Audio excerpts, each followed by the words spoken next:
All right. 7:01, the board met in closed session under exception C1, C11, and C21. Leave if I can have a roll call, please. I'd like to call to order, the October 11th, 2022 Waukegan Public School Board of Education meeting. If I can have a roll call. Mr. Riddle, Present. Ms. Callahan Wozniak, Mr. McBride, Present. Ms. Gonzalez, Here. Ms. Hannah, Yes. Ms. Leguizamo, Present. President Ewing. Here, so we do have a quorum. With that, I would like a motion to go into open session. So moved. Motion by Mr. Riddle, second was Ms. Hannah. All in favor signify with aye. Aye. Any opposed, nay. And I'm going to ask Mr. Grimes if you'd be so kind as to lead us in the Pledge of Allegiance.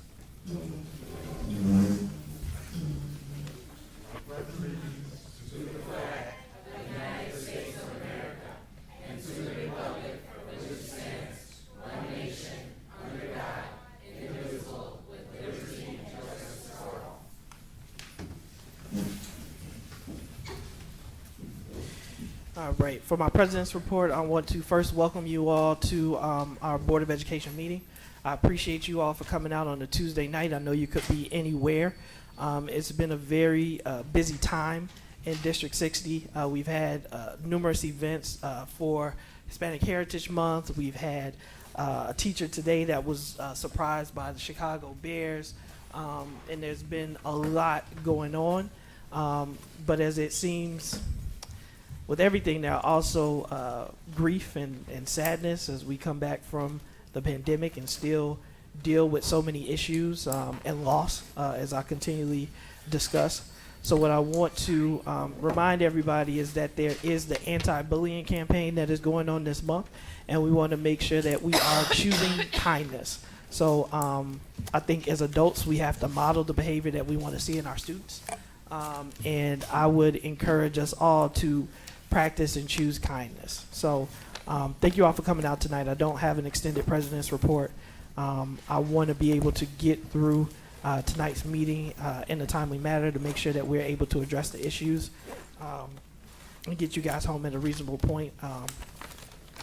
And I also wanted to make a commitment to starting on time. As a board, oftentimes we have closed session before these meetings. And one of the things that always annoyed me before getting on the board and then as a board member was when we started our meetings late.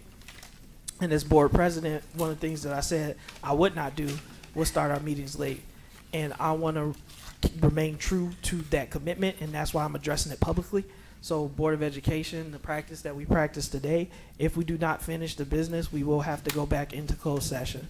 So I did want to state that publicly because it's not something that goes unnoticed. And I want to make sure that we are respecting and valuing your time the same way we expect you to value ours. With that, I'm going to hear from our student board member, Ms. Gutierrez.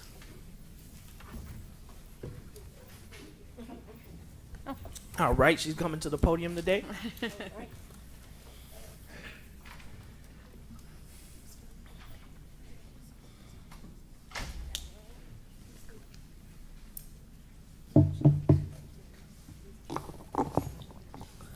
Okay.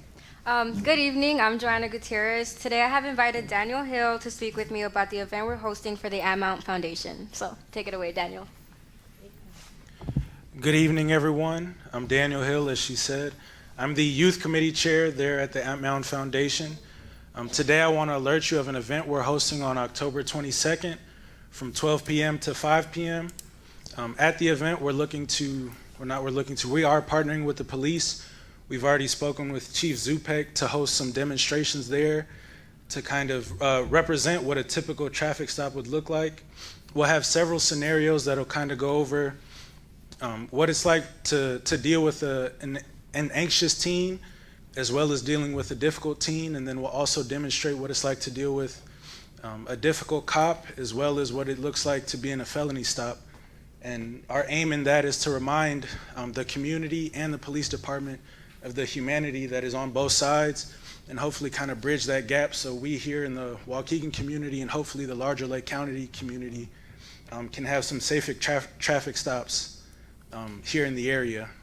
And then after that, we'll also have a Q&A that will allow the community to ask some questions about those traffic stops and what they saw, as well as some of the things that they've experienced.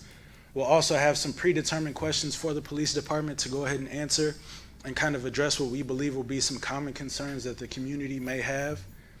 Following those scenarios, we'll also have Ms. Yvonne Fulton there, making the community aware of some resources they have available to them in the case or the event that they do experience one of these stops and they feel traumatized and they need some additional assistance, or they're looking for an advocate to speak on their behalf as well. Yes, ma'am. Where again is this gonna be? Yes, this will be in the parking lot of the Ant Mountain Foundation at 2424 Washington Street. Did you say in the parking lot? Yes. Yes, sir. It will be an outdoor event. Why in the parking lot and not inside? We're gonna be demonstrating a true traffic stop, so we'll have cars and police cars there, so that everyone can kind of see and fully understand what that's going to look like, especially with that felony stop where typically there's more than one police car present at the event. Well, I want to just make a suggestion to you. I get that part, but because of the fact that you said you're going to have a Q&A and you're going to have people asking questions, I don't know how you can combine that, but you need to be inside for that. And if you, and I think that it would, when is it on a Saturday? Yes, sir.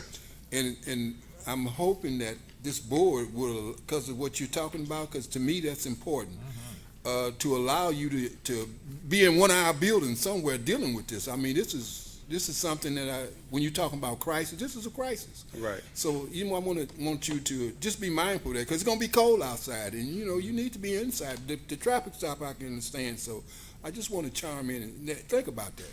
Thank you. We will have a PA system, so everyone will be able to hear, and this is just the first installment of a series of an event called Community Bridges, so we will be having future events as well where we bridge the community with different resources and things that is available to them.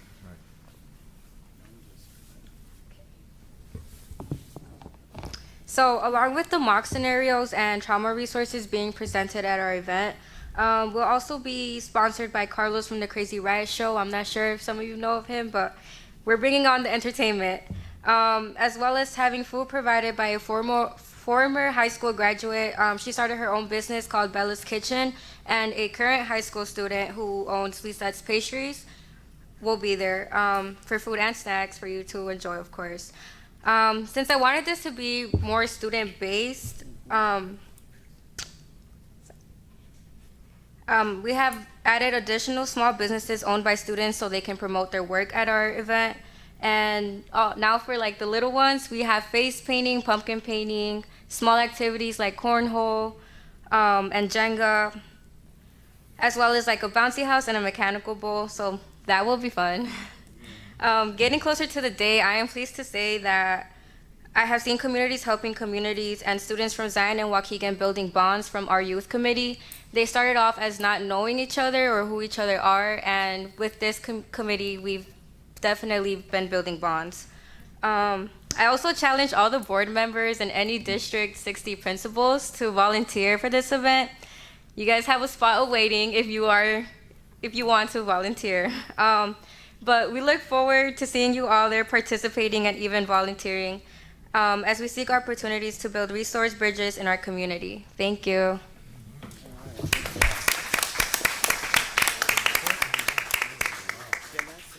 Go for it, Ms. Hannah.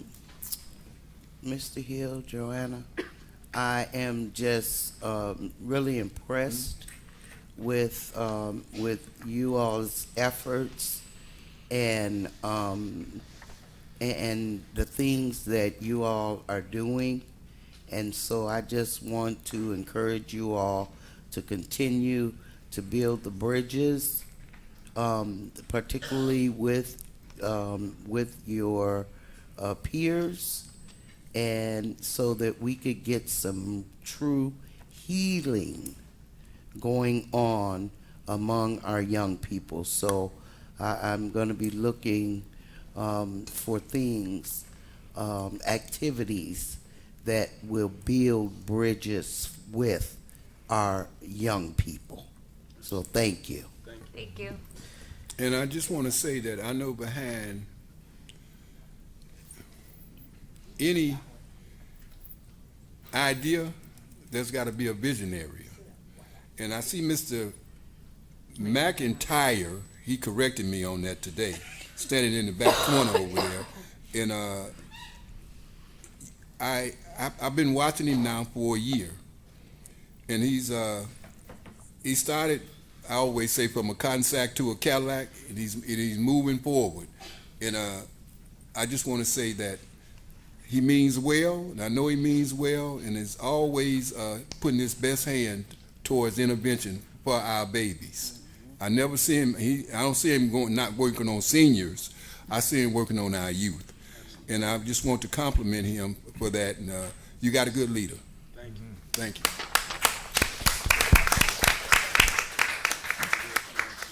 We also have some flyers available for anyone that would like them. Yes. Right. Joanna has some for the boards. Did you guys? I'd like to thank everyone too Yeah, that, there's that no had a Facebook part in event. this. Joanna, I think you did a wonderful job in Ant Mound. I'll just take a picture. Okay. So thank you very much for bringing this important conversation to our young people, especially our current students who are probably just becoming student drivers. Yeah. It's an important conversation they have to have, because the police are often in our society today wondering what's going to happen when they make a stop. And I think this is an important conversation to have with both the police and build bridges, as many of our board members said, between the police and our community. Thank you so much. And I like how it says part one, so we'll be looking at information as to how we can participate in future events. Again, these are needed conversations that must happen, and so we appreciate the efforts by all. And I do want to shout out our student board member who's been doing an amazing job. So I always take the time as a young lady who does amazing in school, on the cheerleading squad.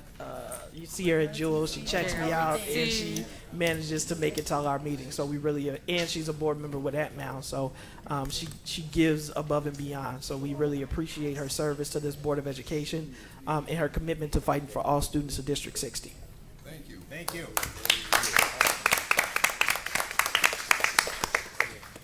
And I again echo the efforts of the Ant Mound organization, who's done a ton of work, and to Mr. McBride's point, have focused on our youth.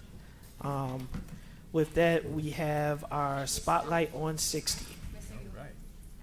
Oh, sorry, one thing, Ms. Gutierrez. So I also wanted to mention, he did mention I am a cheerleader. We are hosting our senior night Friday, October 21st, so one day before the Amount event. But something special that's going to happen is we're going to make a memorial recognition for one of our students that passed away at our school, Ariana Simone Bruton. If you guys would like to show up, please wear purple, as it was her favorite color, and show support. Thank you. Thank you all for that. Next up is our spotlight on 60.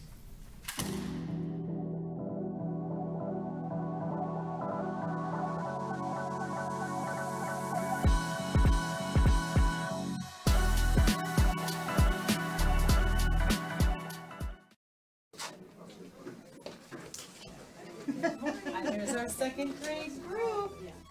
Reading Power came to Oakdale last year. We had a meeting and discussed the importance of having our students meet with volunteers one-to-one and practice their phonics and get excited about reading.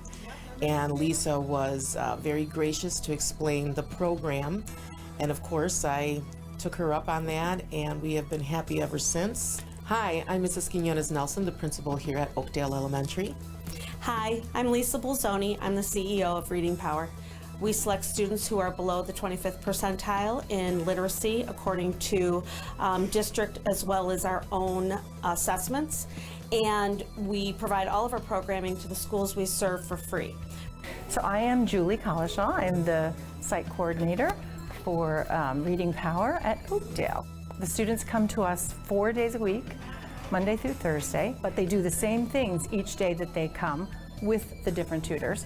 We come in and they're about 35 minutes long, the session, and they start with fast words. Super important. We start with the first 100, and then many of our students move on to the second 100, but they're assigned a fast word every night for homework, and we review it and practice it when they first come in, and we keep track of the ones they're learning, and we celebrate once they get to the first 100, when they get to the second 100. The fast words are crucial to help them move forward in their reading. We have students that are in the red, in the yellow, in the green, a little in the blue. Our red is kind of heavy, so having Reading Power take a group of students for 35 minutes allows the teacher in the classroom to differentiate for those low and high students. Jalen, what did you read today? I read Danny and Chompy. What was it about? It's about Danny in the Worm and Chompy. I'm going to tell you about Chompy. It's about Chompy wants to eat when he's hungry, so he gets tomatoes up over my head. When you was a puppy, you were so different. What do you like about coming in and doing this? I like reading and doing fun games. The easier students are the ones that really just need a little bit of a boost, someone to sit with them and help them decode words, have conversations about the books that they're reading. And obviously the children that are more verbal are also easier to work with. I think some of the children that are more of a challenge are the kids, first of all, that are lagging significantly behind their peers. Oftentimes I have found in the children that I've tutored, they already feel, even at the first and second grade level, that they can't do it, they can't read. And so getting them over that hump and helping them know that they are actually learners, and even if they can't read a book now, that with practice and with help, they are going to be able to accomplish that, and to give them that sense of growth mindset and learning and the can-do attitude. Level 0 in the hall, my friend.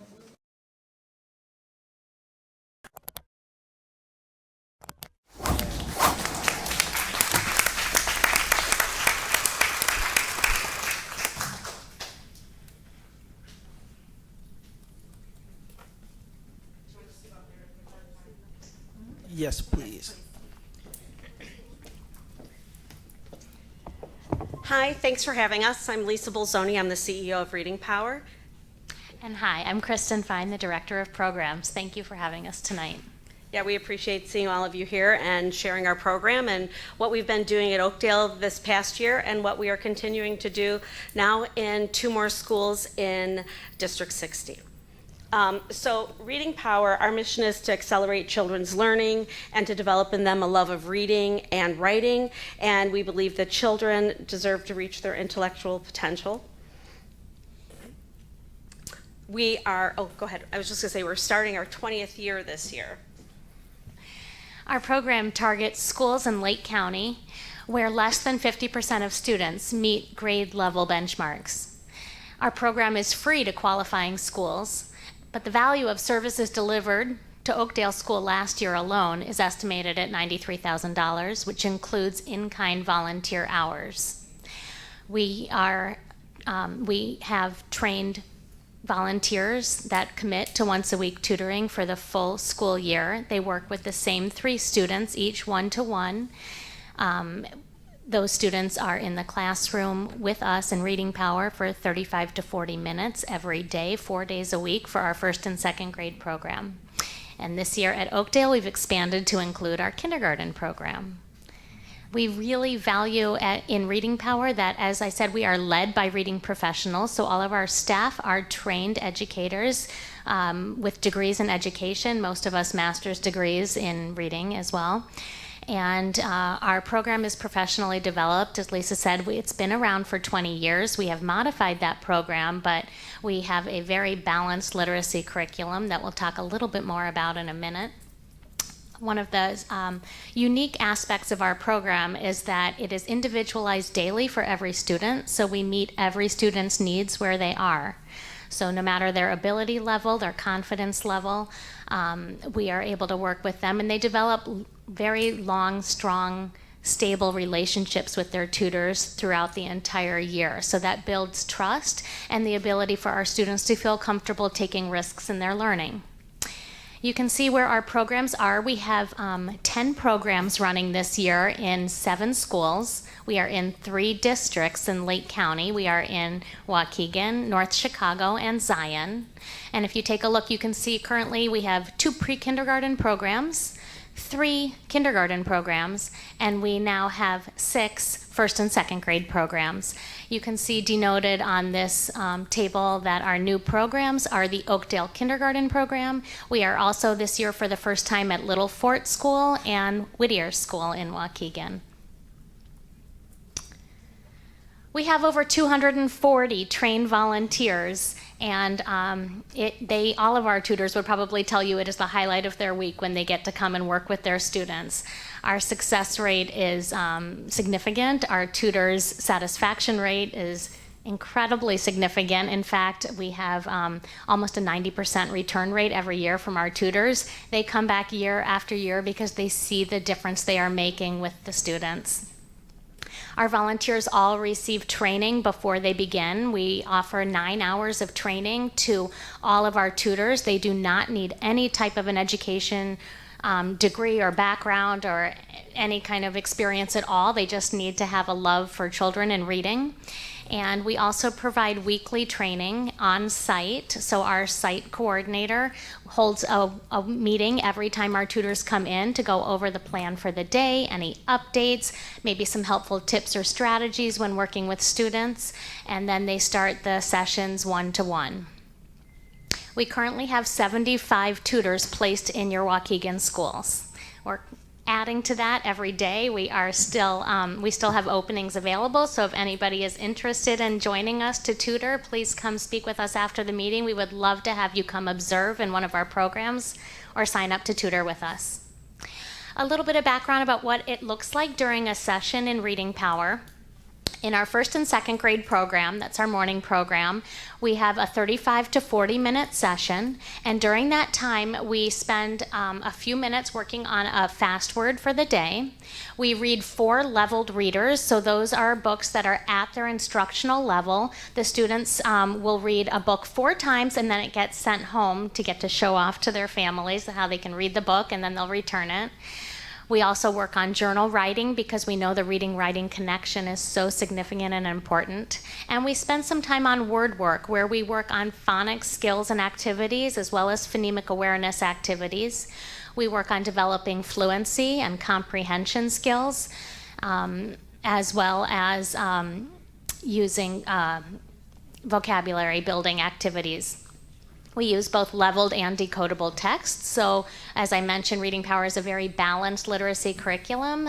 There's been a lot of research lately about science of reading, if some of you are familiar with that. And we really pride ourselves in being able to reach our students in the way that they learn best.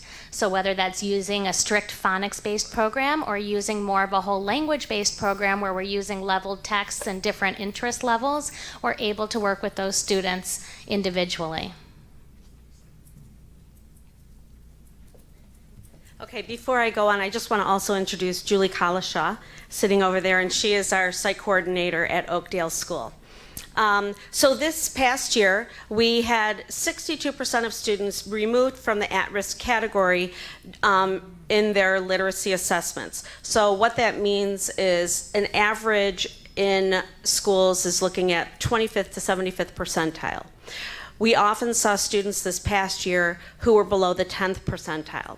We were able to move 62% of the students we worked with above the 25th percentile, putting them into the average range. So we were very proud of our success there, and know that the students are on a better trajectory than they were without having the intervention of Reading Power.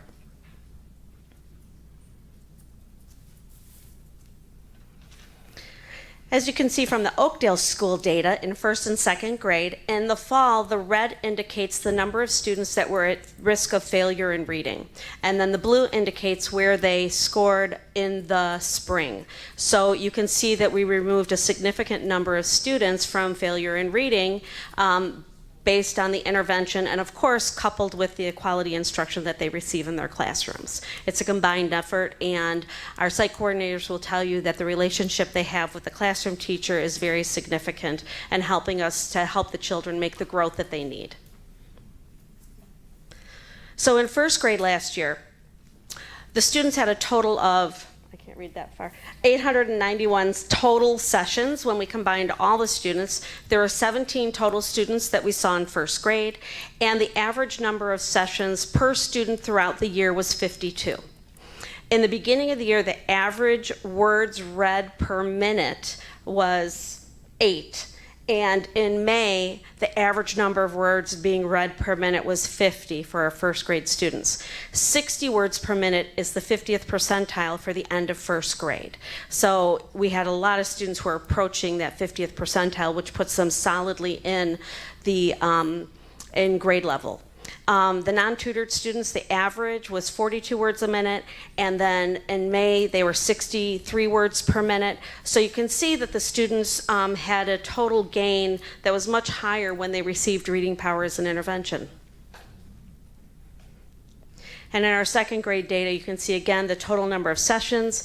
We see typically 2 groups of first graders and 1 group of second graders, which is why our second grade number is a little bit lower. And then the average number of sessions was 53. In the beginning of the year, this year, we did have some second graders that we would have typically considered non-readers. They were reading less than 5 words in a minute in second grade. So our average in September was 19, and in May, the average was 54. So in second grade, the average, the 50th percentile at the end of second grade is 100 words per minute. So the students are approaching that. They're above the 25th percentile. They had a lot of gains, but we do see in second grade that the students really have to gain more words per week, basically, in order to really close that gap. And then I'm not going to be able to read the yellow star. I'm loud. At Oakdale, in terms of reading levels, the students on average gained 4 reading levels throughout the year. 7 students were exited the program by meeting that benchmark that we have for the end of the year, that spring benchmark, whether they were reading 100 or 60 words per minute in their grade level. They read and discussed 5,843 books, and we provided 1,579 individual one-to-one sessions for the students at Oakdale. And then there's just some feedback from teachers that we've worked with, just letting you know how important that connection and relationship is for us. And I know I did provide a PDF of this, so hopefully they'll provide that to the board members if you want to look back at any of this after this evening. And there's some pictures of our students working with tutors. And, you know, I just can't say enough how grateful we are to have this partnership, how grateful we are for Ms. Quinones Nelson. She's just been amazing and helping us to get a great room and to have whatever we need and to really make us feel a part of the school community. You know, we have goals and we have to put up our SMART goals as well. And she's very data driven, and you know, it's so nice to see her coming by our classroom all the time. She always stops in. She always is talking to the students, always asking Julie and checking in with her. Do you need anything? Can I get anything for you? And she just is such an integral part of our success at Oakdale, and we are really looking forward to that success at Whittier and Little Ford as well. And Reading Power is always growing, so hopefully in the future there'll be more opportunities for us to maybe be at additional schools. I think the main thing I can stress with Reading Power, it's that one-to-one in-person connection. We had a very successful virtual year, and our students made significant growth when we were virtual, but we were still one-to-one. So that made a big difference. So we have that down, but nothing can replace sitting next to a student, figuring out if they've had a bad day or a good day and how you can build on that and help you can improve their outcome for the day as well as for the long run. think So- that's it.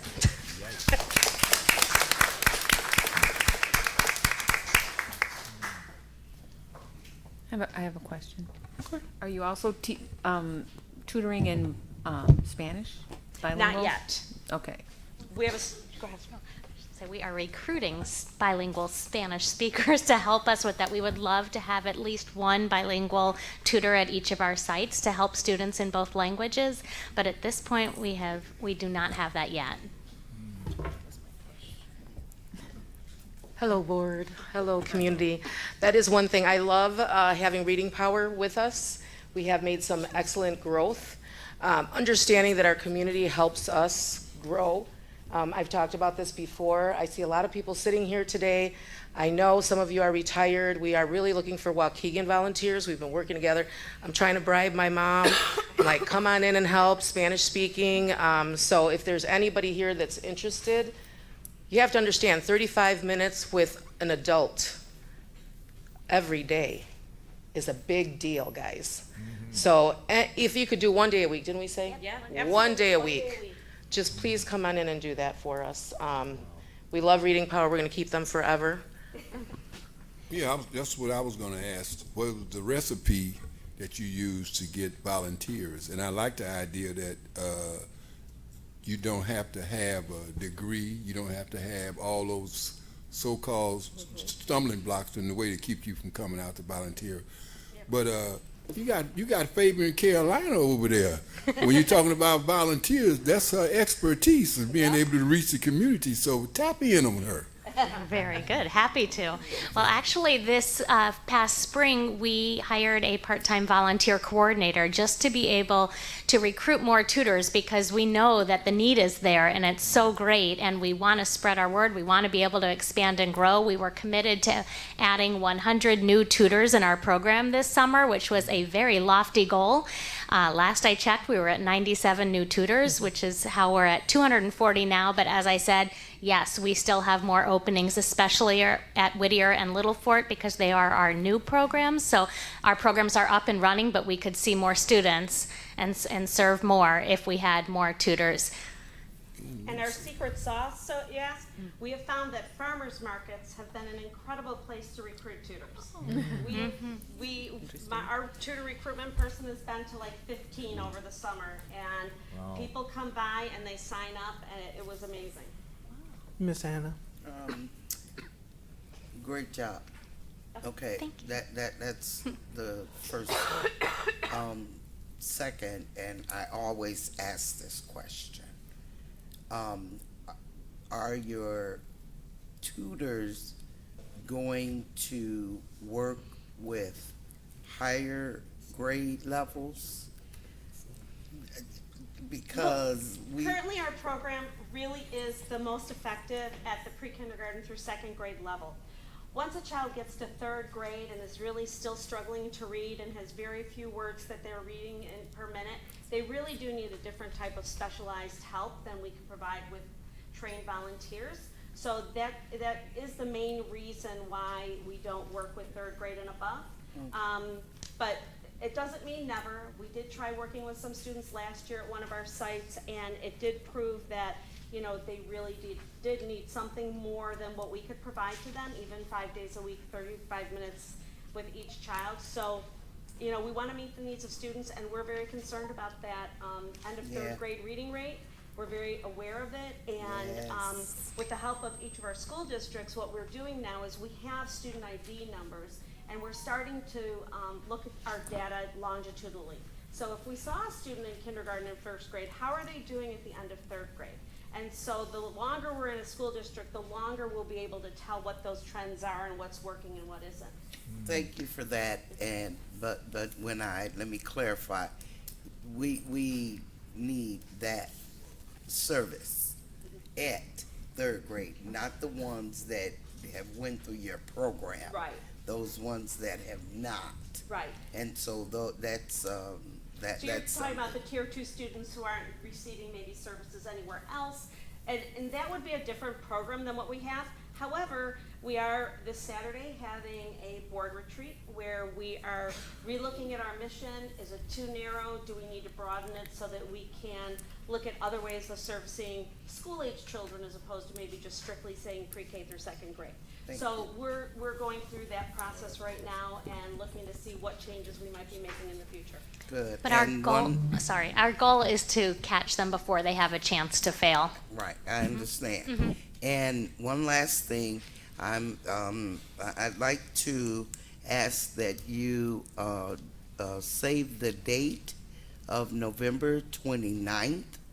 I am working with the Illinois Literacy Coalition, and we are in the process of showing a documentary, A Right to Read. And so we're going to be hosting the event here in Waukegan, and I just personally want to ask you to save the date, and so you can attend. Thank you. Thank you. We would love We'll to. put it on our calendar. Yeah. If you'd like to learn more about Reading Power, you can visit our website. It's readingpowerinc.org, or you can just Google search us. There's a tutor application on our website if you're interested in becoming involved. Mr. McBride. I'm sorry, Mr. McBride, Mr. Riddle. I just have a suggestion for you. I heard you say it was kind of hard to find Hispanic tutors. Puerto Rican Society for one, and then there's another group called Mano Mano. Yes. You should be able to get some help from them too. But they're a Puerto Rican society, it's called? The Puerto Rican Society. And, right, and then the other group is Mano Mano. Yeah, so I would go to both of them. I'll take you there for dinner, ladies. And also, HASA, how do you say it? HASAS. HASAS. They have, they are working with I do know Megan, parents who too. was the CEO of Mano a Mano and is now at Boys and Girls Club, and we actually have an event there this week. And Yes. Miss- Thursday. Thursday Yes, dinner. okay. So we can And talk Miss to her. Gordon at HASAS. Okay. Julie, I hope you're writing that all down for us. I know our time is about up. I just want to share that you talk about 3rd through 5th. There's some community members here that I've been working with to volunteer to read with our boys in the 3rd to 5th. Mr. McIntyre is one. Former Mayor Cunningham is another. So I have men in our community that are coming in. We're starting that program really soon. So we're not forgetting our 3rd through 5th graders. I'm just using a different forum for that coming in. And any time that we have community members come in, that's why I'm always pushing for community members, come on over and help us out. We'll find a place for you there. Before I leave, and I know we're getting ready to walk out, it's almost my ambassador's bedtime. But I did want to acknowledge that Oakdale ambassadors are here today. If they could please stand up. Tell us. Yes.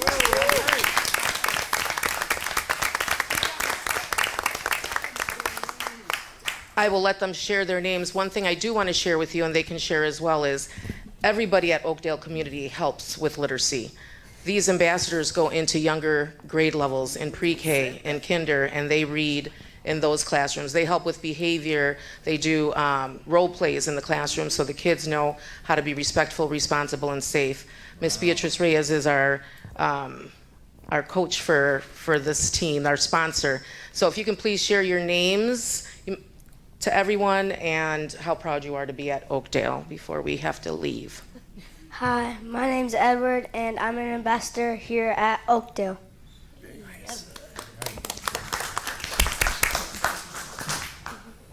My name is Gretel, and I love Oakdale, and I think all the teachers try their best to teach every student what they need to learn, and I hope that they all have such a successful life.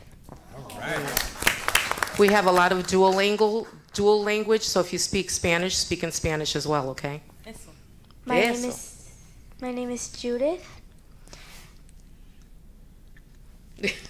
I'm from 4th grade dual, and I like being a part of Oakdale because it's a really nice community and everybody there tries their best. Good evening, my name is Layla Gomez, and I feel so proud being at Oakdale, and helping the school and representing it. Hi, my name is Ruby, and I'm proud to be here in our Oakdale Elementary School.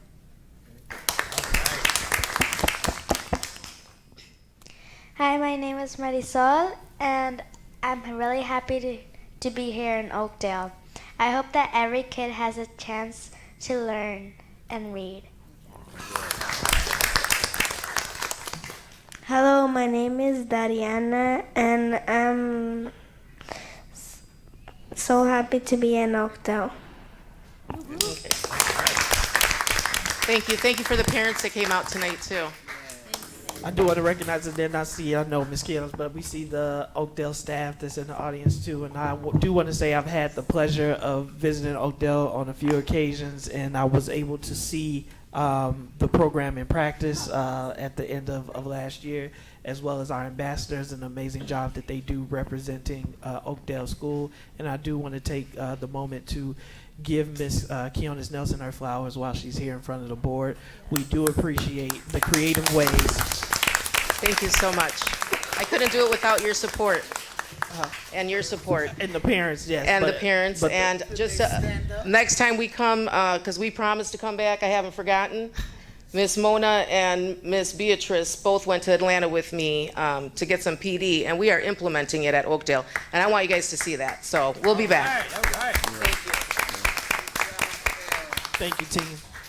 If do you want me, I can leave one of my cards here, and then if anybody on the board wants to get in touch with us, please feel free. Okay. Thank you. Thank you so much. Have a good night. Thanks, ambassadors. Thank you. Yes, good night. You guys are doing a great job. All right, so now we have our approval of minutes. There are a bunch of them. I'm going to take them relatively quickly. Item 8A, approval of the minutes of open session meeting October 26, 2021. I have a correction. Do we have a motion? Motion with the correction. Motion with, I guess we want to hear the corrections. So, do you second that, Ms. Wozniak? Second. Second. All right. What questions, corrections do you have to the minutes? On page 2, number 7, it says special recognition and presentations, and it's talking about the Waukegan Public Schools Foundation presentation, but that's not what is below there.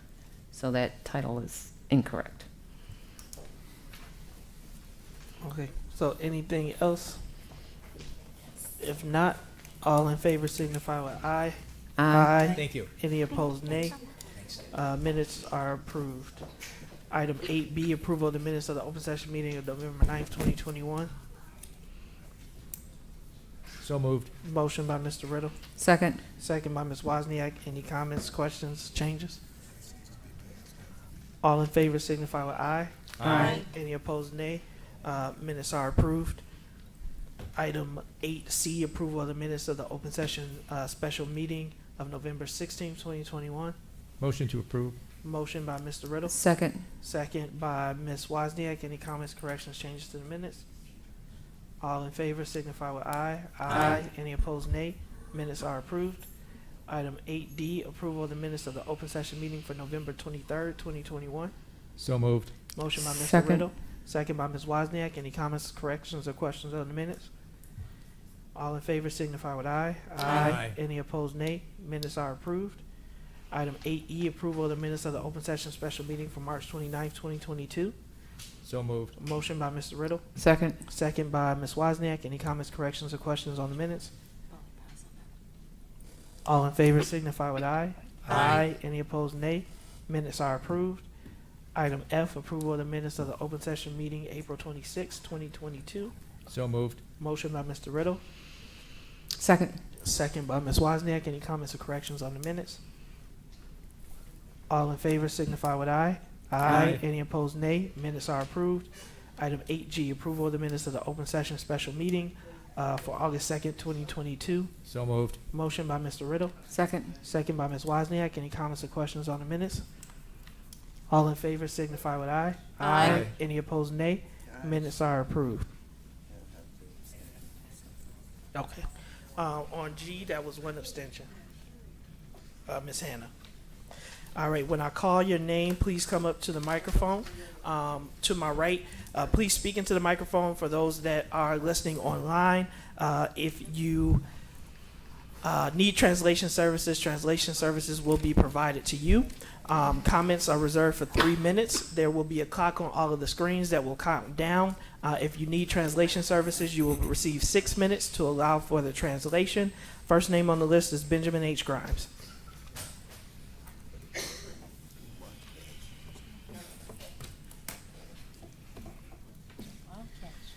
And whenever you're ready, Mr. Grimes, whenever you start speaking, your time will begin. Thank you, Brandon. Good evening, everyone. Good evening. I normally don't come up here, but I had a special event that happened to me, and I have people I want to thank from this platform. First of all, I'd like to thank our superintendent, Teresa, board, Brandon, Nita, etc. Some community people, Clyde, who tried to reach me and couldn't. Didn't believe what Brandon said. Anthony, I'm drawing a blank. I'll come back to it. And also Ray and Pat, Georgie and Mark, and tons of other people, have helped. And I'd like to really, really thank my Brookside family, led by our new principal, Ms. Gonzalez. She was out of this country, out of town, and she texted me several times. I took her obituary today, but everybody's been so supportive. And my wife, this is like providential. I'm wearing Oakdale tonight. I didn't know Oakdale was speaking. We got this. My wife, one of her masters is in reading. She started out as a reading special in Zion when we came from New York. So that's all I'm going to say, but thank you to everybody. I'm drawing a blank. Ms. Fulton. Yvonne. Okay, she wouldn't help me. That's okay. So again, God bless you all, and thank you for your support. Really appreciate it. Oh, my wife passed. That's what we're talking about. Yes. God bless So you. sorry. Yes. And I'm only going, and I do advise the board, but I shared this with Mr. Grimes, is I got to know his wife when she was in charge of the cotillion, right? And she led those efforts when I was there for a long time. So deep loss for the community, and we appreciate Mr. Grimes. And again, he is relentless in helping our students over at Oakdale. And so we know that this was a major loss. But when I called to comfort him, he ended up cheering me up. So we know that loss is large. And so our condolences to you and your family. Next name on the list is Wygina Briscoe.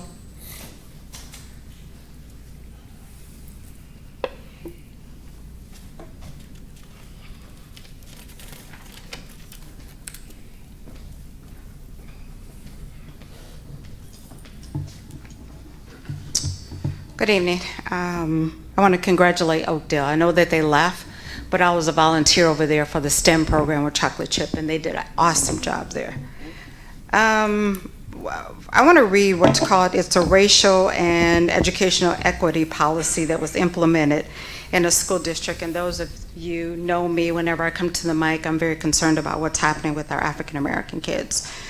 There is a persistent and unacceptable opportunity and achievement gap for students of color in this district. The racial predictability of achievement and disciplinary outcome is attributable to institutional racism, cultural bias, and other social factors. The district recognizes that in order to provide educational opportunities that result in equitable outcomes, particularly for Black students, that it must proactively acknowledge and intentionally address racial and cultural biases. That's one part of it. For me in this district does not recognize that we have issues here with our African American students. I have been here kind of like involved with what's happening in this district, I think about 3 years now. Whenever I talk to the leadership here, it's always all students. We have a problem here with our African American students here. They're being suspended more. I volunteered in a fourth grade class. There was an African American youth who could not read in fourth grade. I just volunteered in the the diverse learners class at the high school, 9th grade. It was a 9th grader. He came up to me. He could not read. We need to understand, we need to recognize, and this district is not recognizing that we have an issue here with African American students. This district, they have created a policy specifically to address what has happened, what is happening. We don't do it. There are some people on the board who do, but there are quite a few who don't. And until this board recognizes that there is an issue with our African American students here, nothing is going to change. And I have been talking about it, and I don't see policies changing. I don't see tools that have been changed. I know that there was something that was mentioned, it said from the Illinois State Board of Education, where they had completed the local education and accountability review. And it was brought up here before that where we are right now, we meet. And the only thing we have to remember that at the time that this was put in place, we were not in the meet position. We were in non-compliance. And so now we are in compliance. Some tools have been put in place. But from volunteering in the school last week over at the Brookside campus and talking to the teachers and the diverse learner, those tools are not coming down, which means that our students are still not being educated. I have a lot more that I want to talk about. My time is up, so I'll come back again. Thank you. Thank you, Ms. Briscoe. Next name on the list is Saul C. Saul.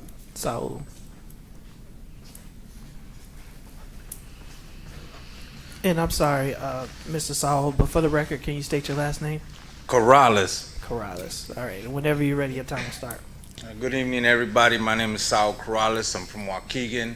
Graduated the year 2000. My son goes to Waukegan. He's in 9th grade, goes to Brookside.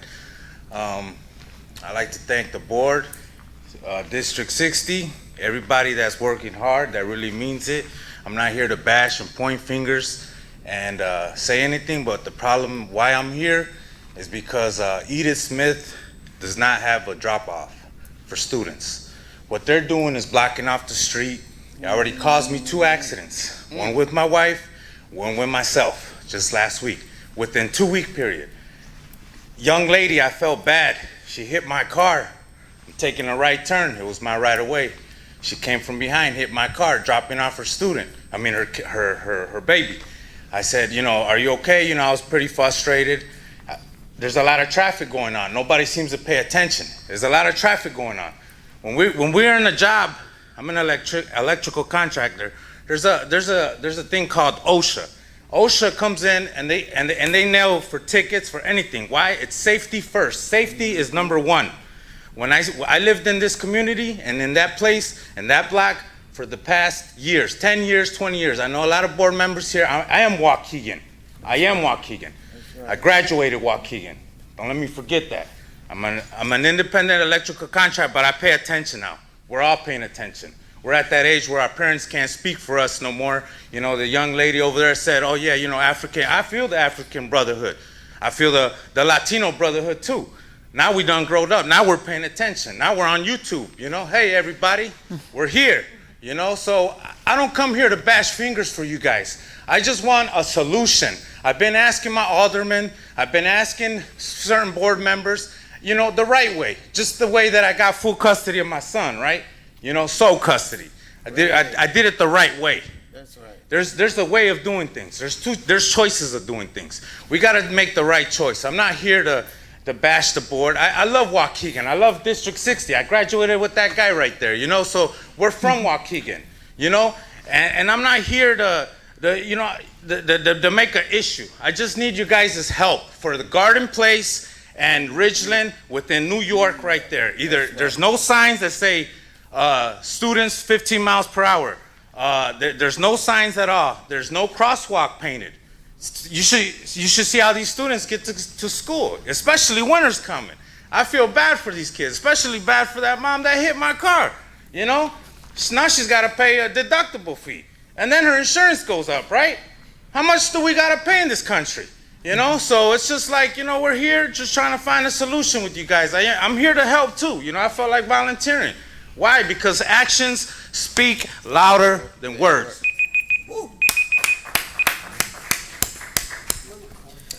Thank you, Mr. Corrales. So he was talking about the drop-off At Edith Smith, yes, at ma'am. Edith Smith. So hopefully we can, follow up and do something about that. I think the superintendent heard. And then too, I know it's a new practice, and I didn't mention it, but there is a place for emails, and part of the information that we've gotten as a board is that people don't feel like there's a response, when they come up to public comment. So for situations like this, we do have an email section so that people can reach out. Next name on the list is Margot.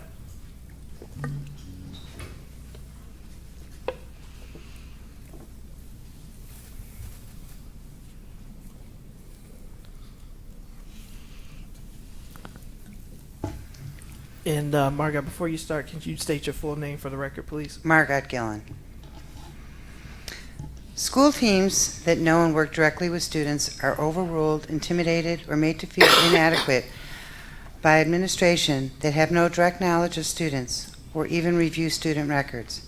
The admin routinely hijack meetings for individual educational plans, although these meetings should be of equal voice. At the end of a recent meeting, I again told an administrator, "You've not listened to the people that work with this child that you have never observed. You are not considering the safety of the students and the staff." Whole classes of students miss instructional time, are traumatized, and lose a sense of safety when one high-need student without the dedicated support routinely become frustrated, disruptive, and aggressive. Teachers with up to 28 students cannot spend half their time on one child's unique needs that shortchange their classmates. Where district policy exists, they are most often verbal, vague, and ever-changing. So to get the support for the students, teams feel decisions are not based on the child's needs or policy, but on reaching statistical goals for inclusion that are from administration, that are far removed from the situations. Decisions are made without knowledge of the students or the day-to-day classroom demands. High-need students, without their needs being met, often become very disruptive and violent. They kick, they hit, they turn over furniture, they spit, they stab, they run away from classrooms and even the school. Classmates and teachers are injured and traumatized and lose valuable instructional time. When rooms are routinely evacuated to avoid the violent and destructive outbursts that are becoming too routine. Consider the rates of mainstreaming relative to the human resources available and our mass staff shortages in Waukegan compared to our surrounding communities. Mainstreaming is something I believe in, but it's not only putting a child in the least restrictive environment, but providing the services and supports that are in the environment so that everyone can succeed to the maximum extent appropriate. Listen to our staff and provide timely support for our students with inclusion. Ask questions why we can't keep our substitute teachers and other staff. Review the resignations. Look at the injury reports of our staff and our students. Look beyond the celebrated inclusion numbers to the impact these changes are having on all of a whole school environment. Board of Education, please look at the whole story behind these changes. You have the power. Thank you, Ms. Gillen. Thank you. Next name on the list is Calvin Mathis. And Mr. Mathis, whenever you start speaking, your time will begin. Good evening. Good evening. Calvin Mathis, Black Abolition Movement for the Mind. I had two issues. Couldn't help but listen to the lady that was here before me. And before I go to my comments, the superintendent asked for feedback. I've been coming here for about 2 years now. It seems to me there's a lot of feedback that comes from this mic. If you have to solicit for it at this time, I mean, I don't have any confidence in that. But and to her point, seems to me there should be some evaluations done on the front end of students. And if she said 27 in a class, that's failure right up front. So that's just feedback from what she said. Now my feedback is working with Brother Blanks. You know, it's really good for me to learn. I've learned a lot working with Black Abolition Movement for the Mind. And I would recommend anybody come down and talk to Brother Blanks and myself, get insight. But we are the red, black, and green. I get it. You know, I get it. No, but we're unapologetically black. That's right. Not ashamed of it. Proud of it. For what we've done for this country, black people. And then to suffer like we are is just a crime in itself. But that's okay. We keep fighting. But the one thing I want to point out real quick, the driver's license, the driver's education program. I've been looking at that because I'm seeing a lot of youth without license. They should have licenses coming out of school. Easy. That's a given. There shouldn't be these high academic standards to drive a vehicle. Please. That's a setup waiting to happen. And it happens.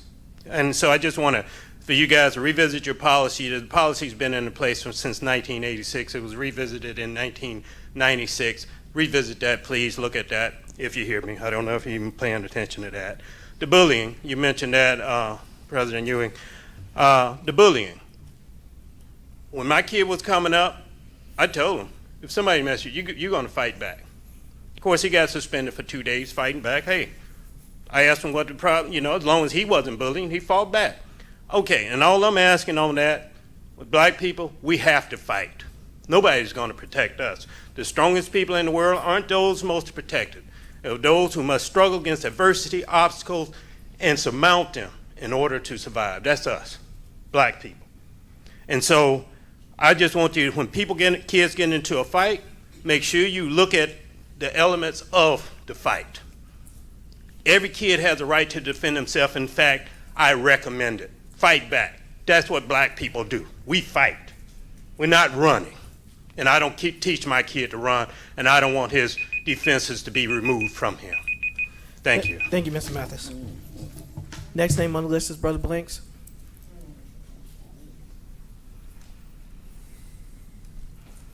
Brother Blanks, Black Abolition Movement for the Mind. I just want to, I'm going to kind of echo the sentiments of Ms. Briscoe here. And the reason I'm echoing the sentiments of Ms. Briscoe is when I look at your policy here, reporting suspected criminal conduct in police interviews. When I'm looking at this policy here, one of the problems I have with such a policy is the board itself, you cannot go over to the city to recommend how they create policy and how the board members are to enter onto the property of the city hall or the police department. Why I have a problem with this is because when you have a deputy chief of police to help create policy as to how the police is to enter, or the police, let me just say the police department in general.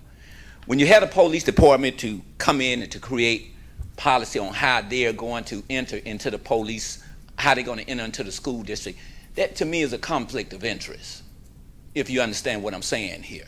I just don't see where the police should be helping to create such a policy as to how they're going to come onto the school premises, particularly when we look at the fact and taking into consideration of where one of our students had been charged with, wrongfully charged with attempted murder. So I would think that we would do everything to make sure our children are protected. The board should be creating that policy in accordance with the Illinois Department, the Illinois Department of Education, as well as in accordance with the the U.S. Department of Education, and then you dictate to the police on how they're going to enter the premises, not for them to set policy here. The reason I have a problem with that is when I look at here where it says school resource officers.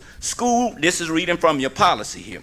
School resource officers work with district administrators to maintain a safe environment and serve as a liaison. Okay, so school resource officers investigating a school-related incident or any incident may interview students without parents' permission or prior to notification when acting on their own initiative or at the request of a school personnel, as opposed to a law enforcement officers, as though these are two different entities. School resource officer is a police officer within their authority and further an appropriate educational environment.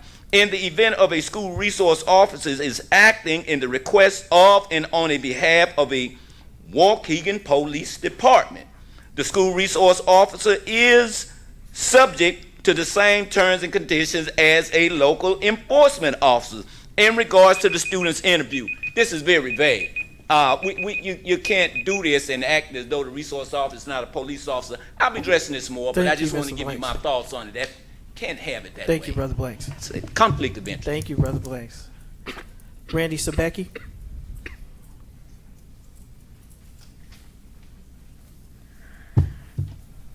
Hello, everyone. So I have a couple of things. I still haven't received word if there was a teacher in my son's shop class on the 15th of September. I've been asking. I asked the principal. You guys got my emails. I haven't been notified yet. The assistant principal says he has the attendance record that says there's a teacher in there, but the students say there wasn't a teacher in there. So which is it? Two is what I'm being told, Mr. LeBaron, is those exposed wires are still exposed in the classrooms at Washington campus, and that's been over a month. Three, looking at the consent agenda for tonight, I see you guys have upgrades for the security cam systems. So I have a couple questions. Now, just going back really quick before the board meeting, how often do we upgrade these systems and what schools? Because it seems like every couple years we're upgrading them for large amounts of money at the same schools. And do we get insurance on these security cam systems? Do we get warranties on these security cam systems? Because just looking back really quick on board docs, date of January 28, 2020, you guys approved under consent agenda. Where is it? Video surveillance camera system upgrades. Waukegan High School, Washington campus, Brookside, Lincoln Center. And that was for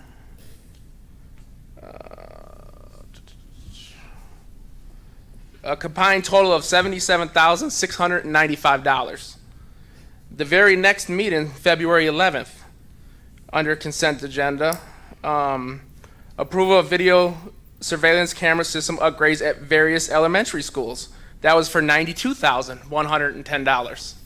And here we are, we're asking for, what was it, almost $400,000 for security camera upgrades, and Brookside's listed again. That wasn't even 2 years ago. So why do we keep spending the community paying for these security cam systems when they're never working? According to every time you guys do an investigation, the cameras are never working. So what are we paying for if they never work? Or we keep upgrading these security cam systems. And then another thing, my son forgot his ID at home twice, and I noticed I was charged $1 for student fees. I like those removed because I still see board members don't wear their IDs when they come to board members. Some of them do, some don't. And they use other people's IDs to get in here. We talked about this a couple meetings ago. If students are required to scan in their IDs, all board members in that should too. You guys should follow your own policies. That goes anytime you come in here, use your ID, not somebody else's ID. Thank you, Mr. Thank you. Sabecki. Thank you. All right, this concludes our public comment. We do thank all of those who spoke, and then I think there are individuals in the back that were taking notes, so I hope superintendent is able to answer. And we do have 11C, which when we get to that, if there are any questions on the security camera information, Deputy Moten's in back. All right, so there are no consent agenda items under academics. As we move on to consent agenda under operations, would any board members like any items to be voted on separately? Yes, I'd like the A voted on separately. Okay. Are there any other? If no one else has any other items? No, I was going to recommend to take A and B together, but we pulled one, so that's fine. So C is there too. So what you want to? So, all right. Consent agenda. We're gonna take item 11A, approval of facility rental waiver request for Black Lives Matter, Lake County. Superintendent, if you can read the recommended action. Or do we have a? Yeah, read the recommended action, please. It is the recommendation of the administration that the Board of Education approve the facility rental waiver request submitted by Latinos FC Soccer. That's not it. 11A. It's Black Lives 11A, Matter. Black Lives Sorry, Matter. that's what she said to me. It is the recommendation of the Board of Education approve the facility rental waiver request submitted by Black Lives Matter of Lake County. These fees associated with the rental total $1,347. I motion to approve. Motion Second. by Ms. Gonzalez, second by Mr. Riddle. Any comments or questions on the motion? Yeah, I have some questions.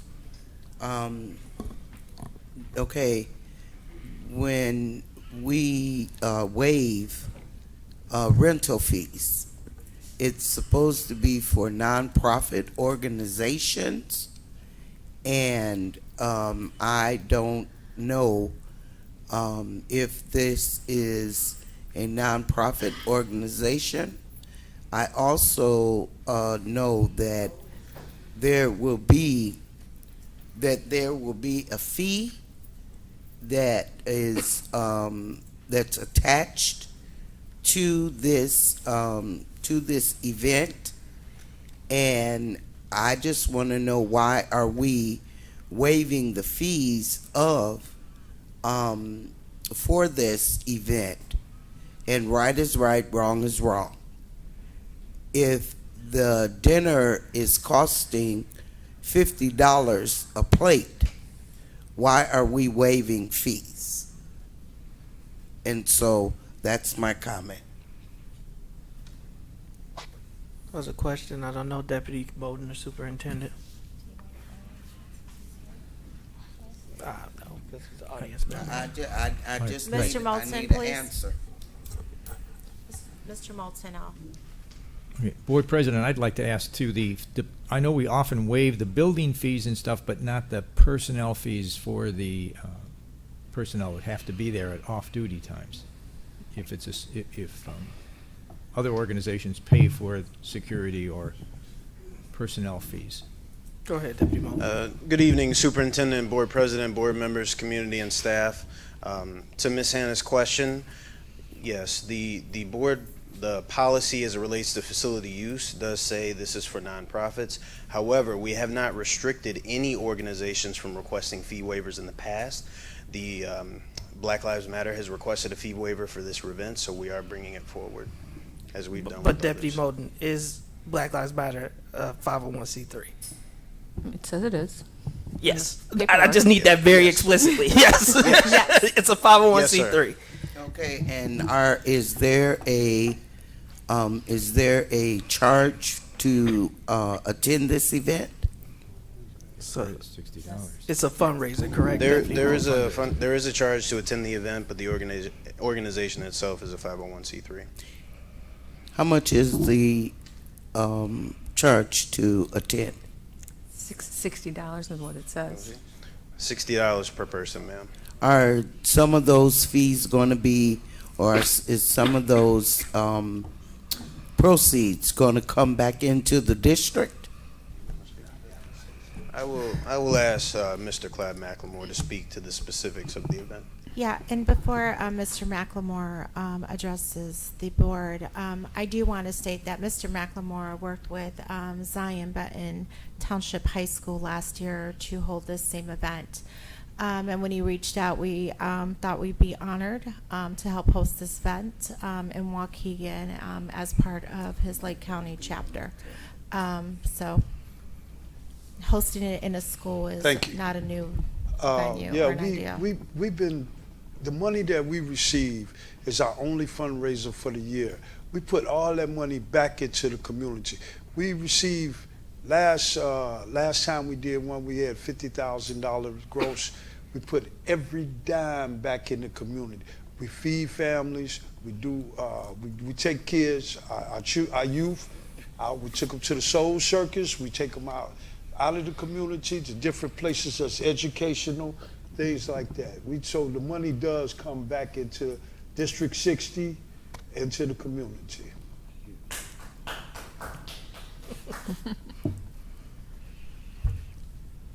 Oh, so the only other question, and I guess that's for Deputy Moulton, to Mr. Riddle's question. What was Mr. Lewis' Well, question? I think that's I a know definitely for some long question. organizations, such as the Waukegan Community with Concert Association, we charge them for security and custodial, the cleaning, the personnel fees. That's because that's what they request. We is that- have our own security. Well, I think that's a Deputy Moulton question. Yeah, that's a Clyde. deputy And we're Moulton gonna question. be. I just thought what we do for one, we should do for the other. If y'all grant this, we're gonna be there with our own, do our own setup and stuff. Mr. Macklemore, will you let Mr. Moulton answer the question? I think he can I give us can't some. hear you. Oh, I'm sorry. Can you let Mr. Moulton answer the question? He can give us some past practice and build upon it. Yes, so it is at the discretion of the organization renting the facility. Black Lives Matter has requested, as you'll see on the stated invoice, waivers for all fees associated with the events, tables, chairs, microphones, labor, etc. So essentially all fees associated with, we will need to support the event with some materials as well as staffing so that the building is ready for school the following Monday. Yeah, I think again, it's up to the organizations to request, and some entities are saying, "Hey, I can't afford all the costs, but I'll cover the personnel." Other organizations ask for everything to be covered. I think it's up to the organization. Okay. If Lake County, Choir Association came forward, that may be something that the board could reconsider. But there are organizations that ask for waivers related to personnel, and some that don't. And Right. at the end of the day, the board can vote yes or no. Right, and I'm okay with that, as the superintendent said. This is an organization that we want to uphold in our community and make sure they continue to do their good work, so. If there are no other comments or questions, roll call vote. Mr. Riddle? Yes. Ms. Callahan Wozniak? Yes. Mr. McBride? Yes. Ms. Gonzalez? Yes. Ms. Hannah? No. Ms. Lekisamo? Yes. President Ewing? Yes, item approved, motion carries.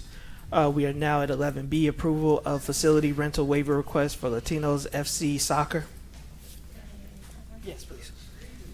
It is a recommendation that the Board of Education approve the facility rental waiver request submitted by Latinos FC Soccer. The fees associated with this facility rental are $6,616. Mr. Riddle, I so move, we approve. Motion by Mr. Riddle, second by Ms. Gonzalez. Any comments or questions on the motion? Roll call vote, please. Mr. Riddle? Yes. Ms. Callahan Wozniak? Yes. Mr. McBride? Yes. Ms. Gonzalez? Yes. Ms. Hannah? Yes. Ms. Lekisamo? Yes. President Ewing? Yes, with one quick statement, is the AMMO organization also was looking to use facilities for practice. I support this. I think this is great. One of the things that the superintendent has always stated is we want to make sure that our community buildings are community buildings. And so I would just ask that we can follow up with the AMMO organization as well. So with that, motion is approved, and we're at 11C, upgrading of district's camera system. It is the recommendation of the administration that the Board of Education authorizes the superintendent to approve the upgrade of district current security systems at the following sites: WHS Brookside Campus, the Warehouse, Operations, Cook, McCall, Clark, Oakdale, and Lyon Magnet School. The quote total is $323,425. The final cost is $355,757.50, which includes a 10% contingency fee of $32,342.50. Mr. Riddle, I so move, we approve. Motion by Mr. Riddle. Second. Second by Ms. Wozniak. Any comments or questions on the motion? I do want to ask, can you speak to specifically Brookside Campus, Deputy Moulton, or I don't see Mr. Kruckenberg, but why this request is coming back? I also have a comment after. Yes, good evening again, board members. So we have some. Scammer. Oh, not What's you. that? Oh. Yeah. Sorry, Ms. Anna, if we can reserve those side conversations. All right, thank you. So we do have some cameras on this proposal that are replacements for current cameras to enhance our abilities, but we also have some schools on this list As been previously presented to the Board of Education at the June OSC meeting, where we do not have any security camera surveillance at the locations. So specifically to the Brookside campus, those are replacements. Some of the other sites are adding what does not currently exist. Ms. Hannah. Oh. I'm sorry. No, I'll go Ms. Gonzalez first because she said she had a Really comment. quickly, my comment related to this personally is that the upgrade concerns me because it's involving AI video analytics and facial recognition technology. I don't know if that was integrated in the existing camera equipment, but I don't like that, so that's why I'm going to vote the way that I'm voting. But also to the previous comment that was made, the upgrades sometimes make sense and sometimes they don't, so that's what I'm going to say. Yeah. Ms. Hannah. And there, one question, are we getting warranties on these cameras? I heard a community member speak of that. Are we getting warranties?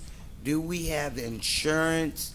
And if we just bought them 2 years ago, why would we have to expend the funds to replace them? And when are we, I mean, I would hope that we have insured our capital. Yes, ma'am, Ms. Hannah. So if you'll note on the attached invoices, there is a 5-year warranty for equipment, for the associated equipment, as well as a 90-day warranty for the labor for installation from our provider. So 5 years for equipment, 90 days for labor. Okay, and so we are going to use that warranty, that 5-year warranty, for the replacement, correct? Yes, ma'am, if it is within that period. Okay, because were the windows, I mean, were the cameras at Brookside upgraded in 2020? So in reference to the earlier comment, we would need to check the specific camera locations because we have multiple locations within the building to see if these few locations at Brookside campus are the same as the ones in 2020. They may be different locations specifically. I also want to state to the board, I asked Mr. Wilson, our Director of Security, to look into our camera system after Uvalde, and we're looking to expand our cameras into schools that do not have cameras.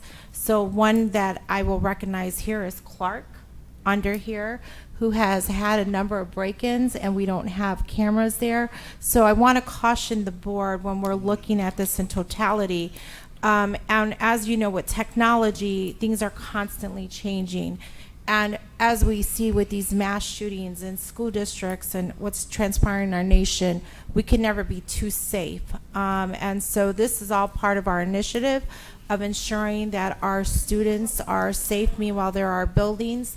And these were the recommendations that Mr. Wilson looked at after the unfortunate event of Uvalde. Right. So please know that we will keep expanding on cameras in all of our elementary and middle schools where we don't have cameras. Right. Ms. Hannah. Okay, and I just want to piggyback off of what Ms. Gonzalez said about that facial recognition. Now, everybody should know that that these big corporations and companies, Facebook, Google, everybody, they are Snapchat, all of them are being sued for using that particular technology. And so we need to make sure that it's okay for us to use that. Particularly, we're dealing with minors in our school buildings, and we need to make sure that that's something that is okay. And just to wrap up my comments, it's not that I don't want the schools to be safe, the ones that don't have cameras. Right. But safety to me doesn't look like adding more technology. means adding more people and making sure that everyone's kind of like on the lookout to prevent those things from happening. But I understand that technology is a tool, and some people prefer that. So, yeah. Mr. Riddle and then Ms. Wozniak. Right. I just wanted to note that on the invoice for the Brookside campus camera, it's one camera, camera 60, and it says it's a replacement, and it is an outside camera. So that's the only camera that's being replaced at Brookside campus under this contract, $3,844. And it's an outside camera, which it said is faulty right now. It's not working right. Ms. Wozniak. Technology changes so fast these days that you're replacing your cell phone within three years. You're replacing your computer within 4 years, 5 years. If you don't, it's outdated. It doesn't keep up. It doesn't can't handle the Wi-Fi. Can't handle anything. We need to update our technology to keep up with the times. Thank you, Ms. Wozniak. Mm-hmm. Mr. McBride. I guess I've been sitting here listening, so I'm gonna kind of play advocate a little bit here. We've had incidents where we had fights in the schools, and we had some blind spots. And the first thing the public want to know, how come the camera wasn't there? And so I get the idea. When Daryl started going through the schools and he started looking at areas where you need cameras at, you need to put a camera there. Also, there's been incidents where the public would say, well, why come the cameras weren't on? Why you didn't have them fixed? So it's a give and take. So from my disposition sitting here, if the administrators that we got are trying to put cameras in and do what they're supposed to do, I have no problem with it. Because number one, I'm saying that because I'm trying to listen to the public talk to my head about issues that they have concerning incidents when they take place in the schools. Thank you. What I will say is that safety, I think it is to poll what Ms. Gonzalez said, is more than just additional cameras. But what I will say is, from my vantage point on the Capital Improvement Committee, is that safety has been one of the forefronts. So we heard from a community member about lane drop-offs.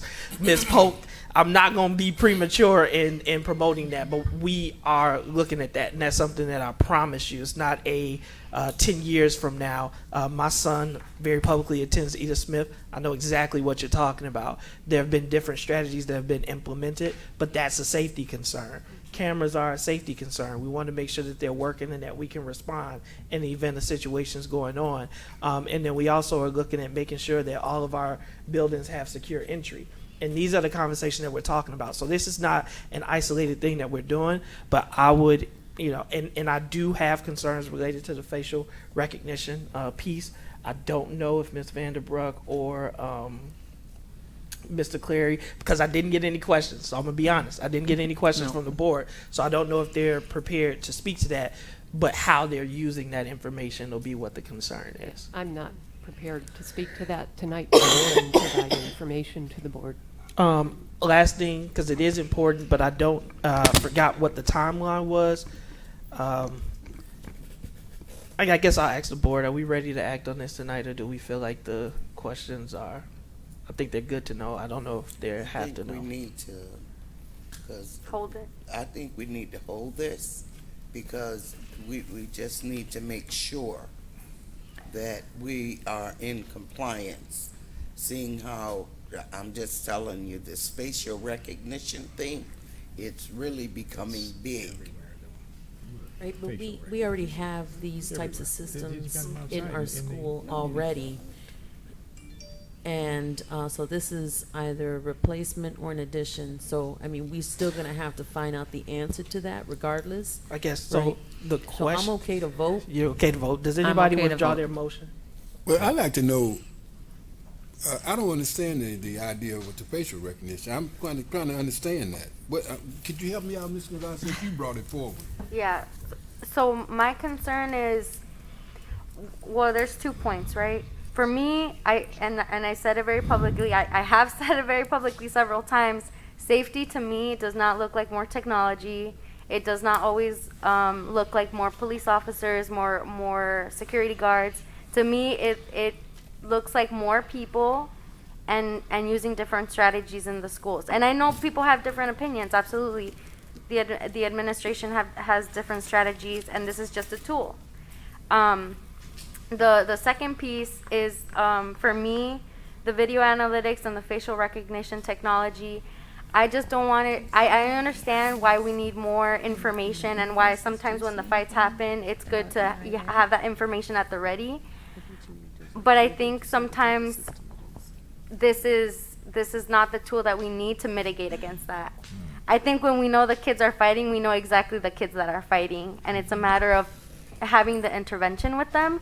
It's not a matter of, identifying them and then releasing that information somewhere else.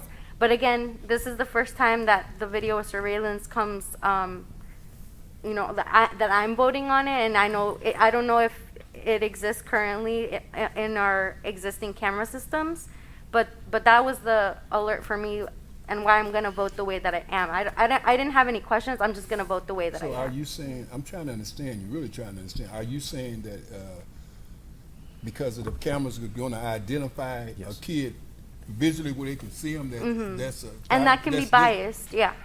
There's Yes, also that's exactly why. legislation around that too. Yeah. There's my thought on that is it's all over the place. It's on your cell phones already. That your cell phone recognizes you. Right.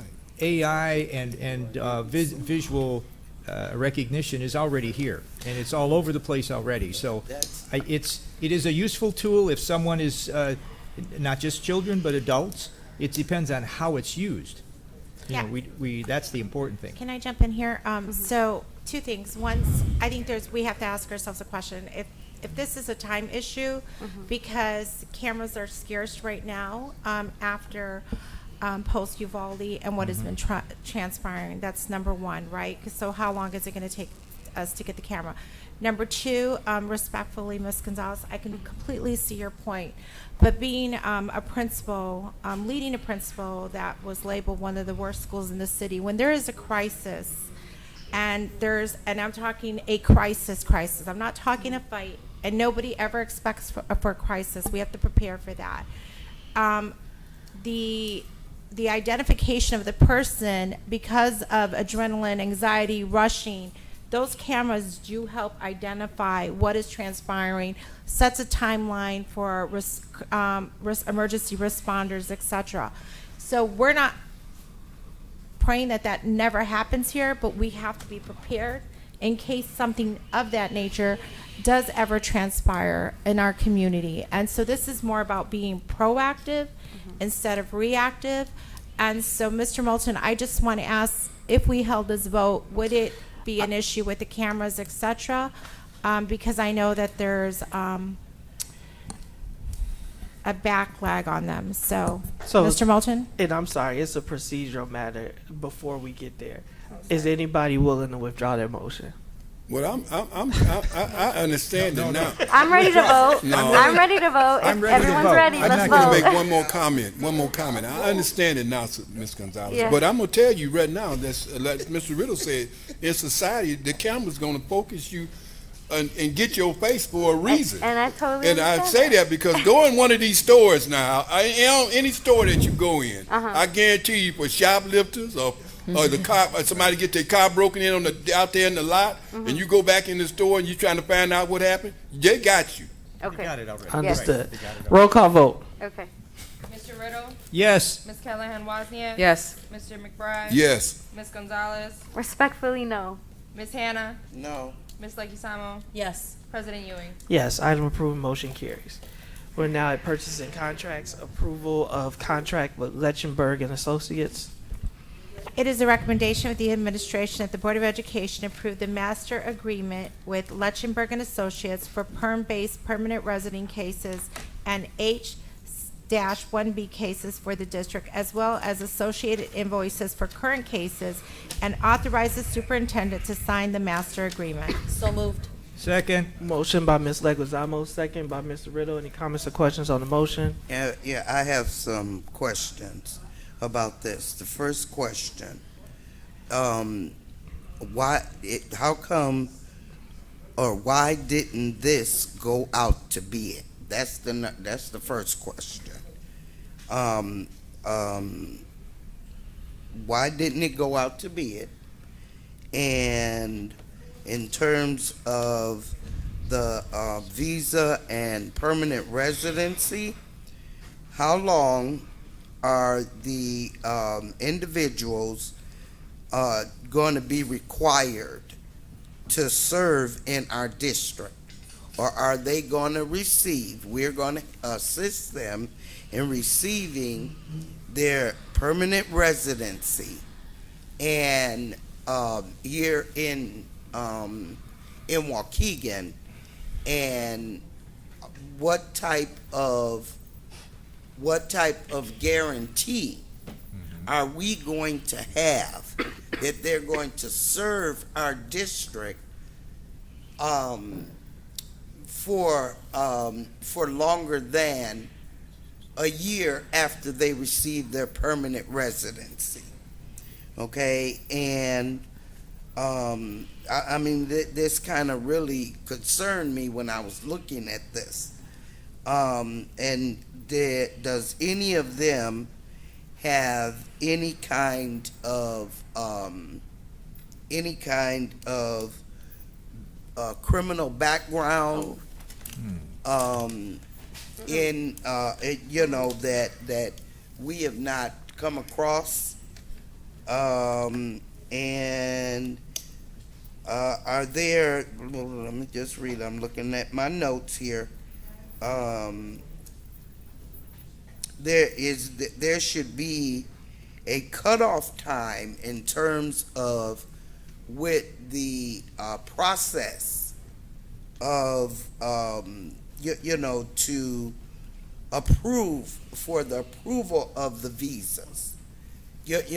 Because according to what we're getting ready to approve, there's kind of like for lack of a better term, a blank check that we're gonna approve, because number one, we don't know how many people this is going to entail, and if we're paying $7,000, okay, it's not just $7,000. It's going to be $7,000 per individual, and so we don't even have a ceiling of how much this is going to even cost the district. So I want to know about that. And where are these?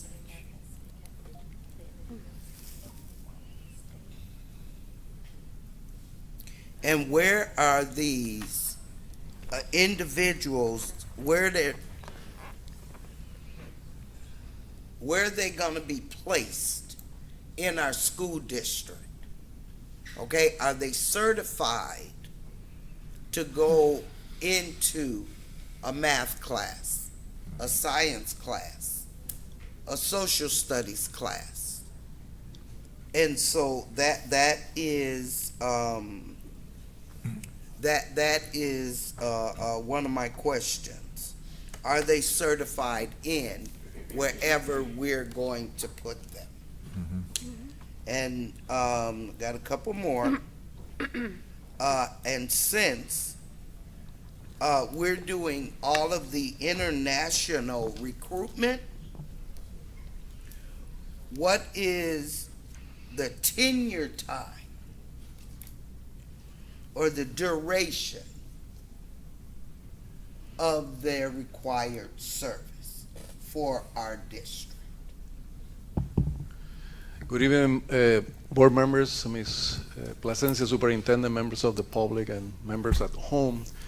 This is only for those visiting teachers who we already hire from international sources. The visiting teachers? That have completed as a minimum 3 years of service in Waukegan Public School, and that service have to be satisfactory service.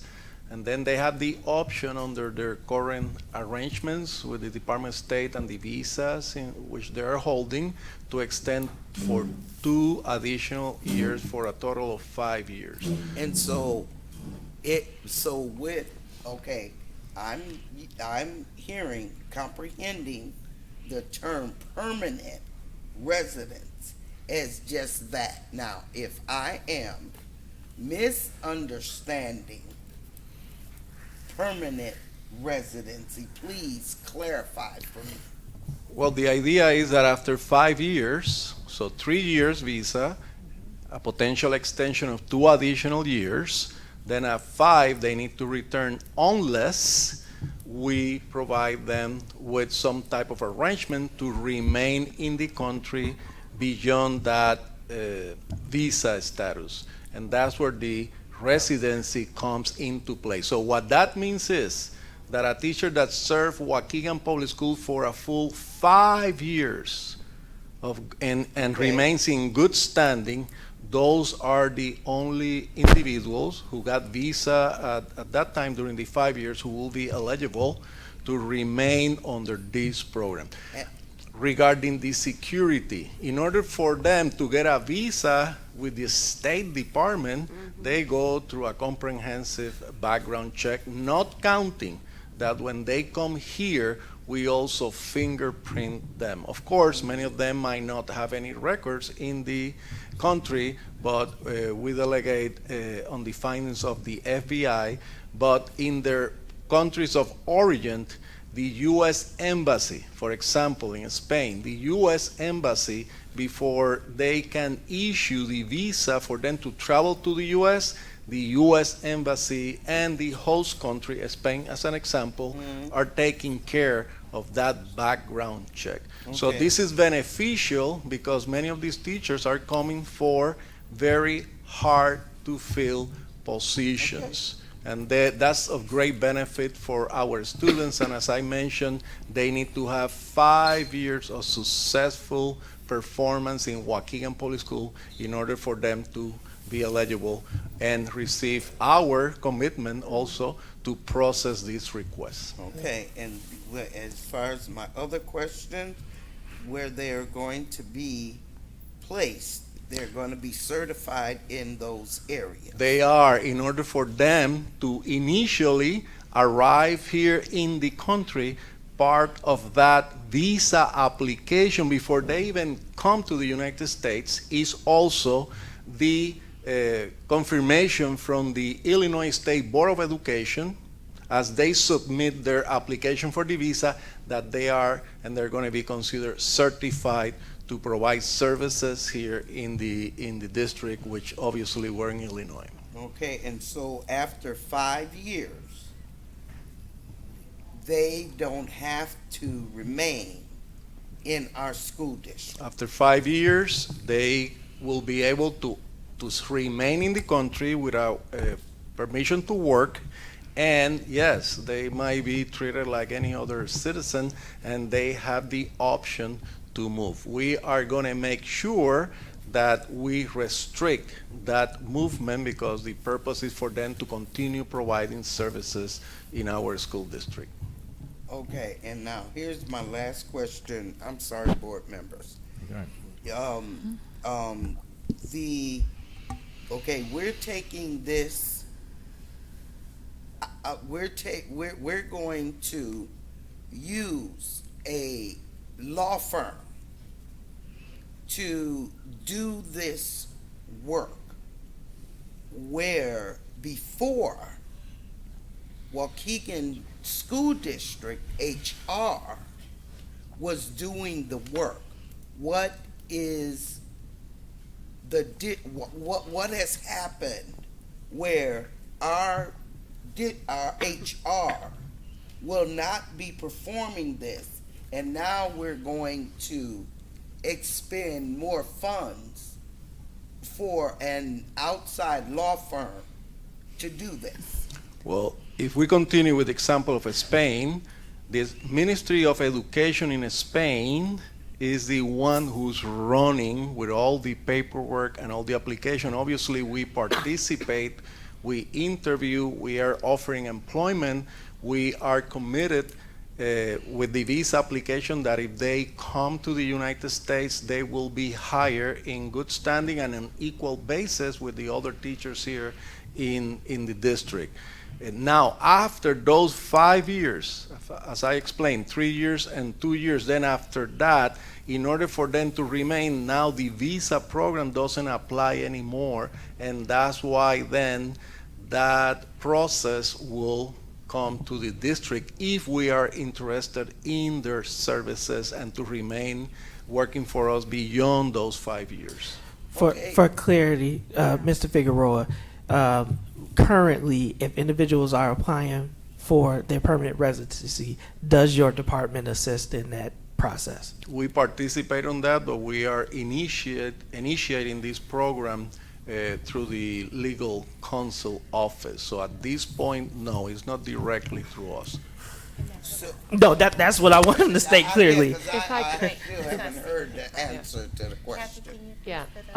Historically, we have used this same law firm to assist with the movement from a teacher on a J1 visa to an H1B. What is new is the permanent residency work. So Ms. Lechtenberg and her colleagues have developed a working relationship to support the HR office over time in pursuing these H-1B visas when they have had candidates they've wanted to promote for that. So this is not new that we have used legal support in this area. Okay. Just one question here. Well, how come it, okay, go ahead, Mr. All right, so I just wanted to clarify what Ms. Hannah was asking. And from what I've read here, it said that the cost fees, some are those paid by the employer, and some are those that can be passed on to the employee. To her question, my concern would be that, yes, we want to keep these teachers that have been with us 5 years, and if they're willing to stay, I don't have a problem with that. But are any of those fees going to be passed on to the individual themselves? And if so, what of those fees could be passed on?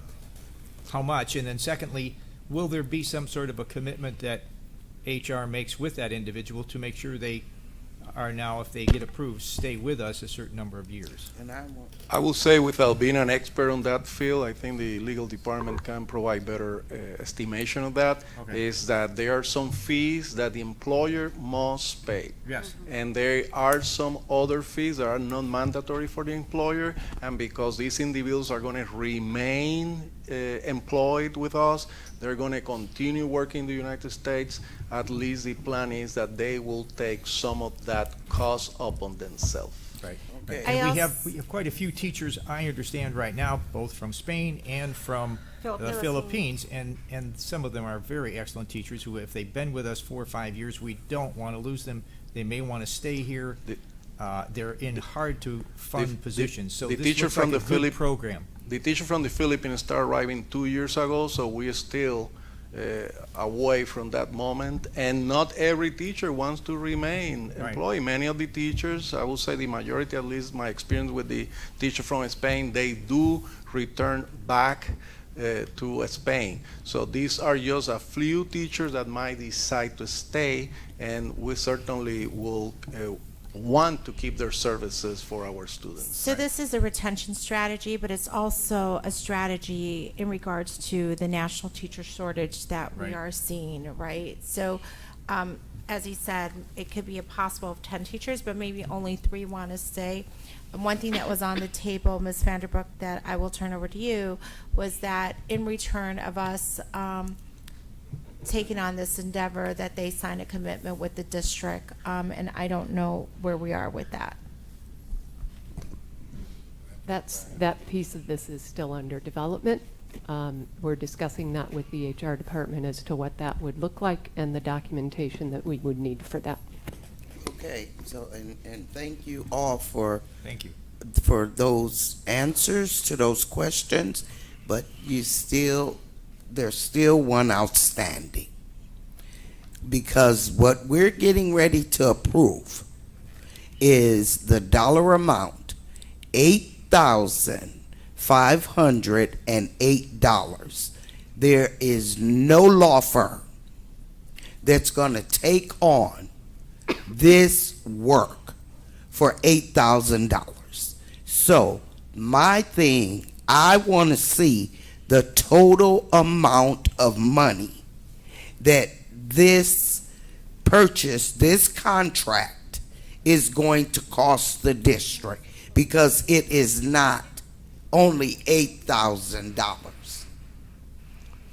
That will be a question for the legal counsel. Yeah, so within the current $8,000 is the initial $7,000 flat rate for the first candidate for permanent residency. First candidate. The remaining of that $8,000 are current invoices due and owing to this firm that have gotten behind.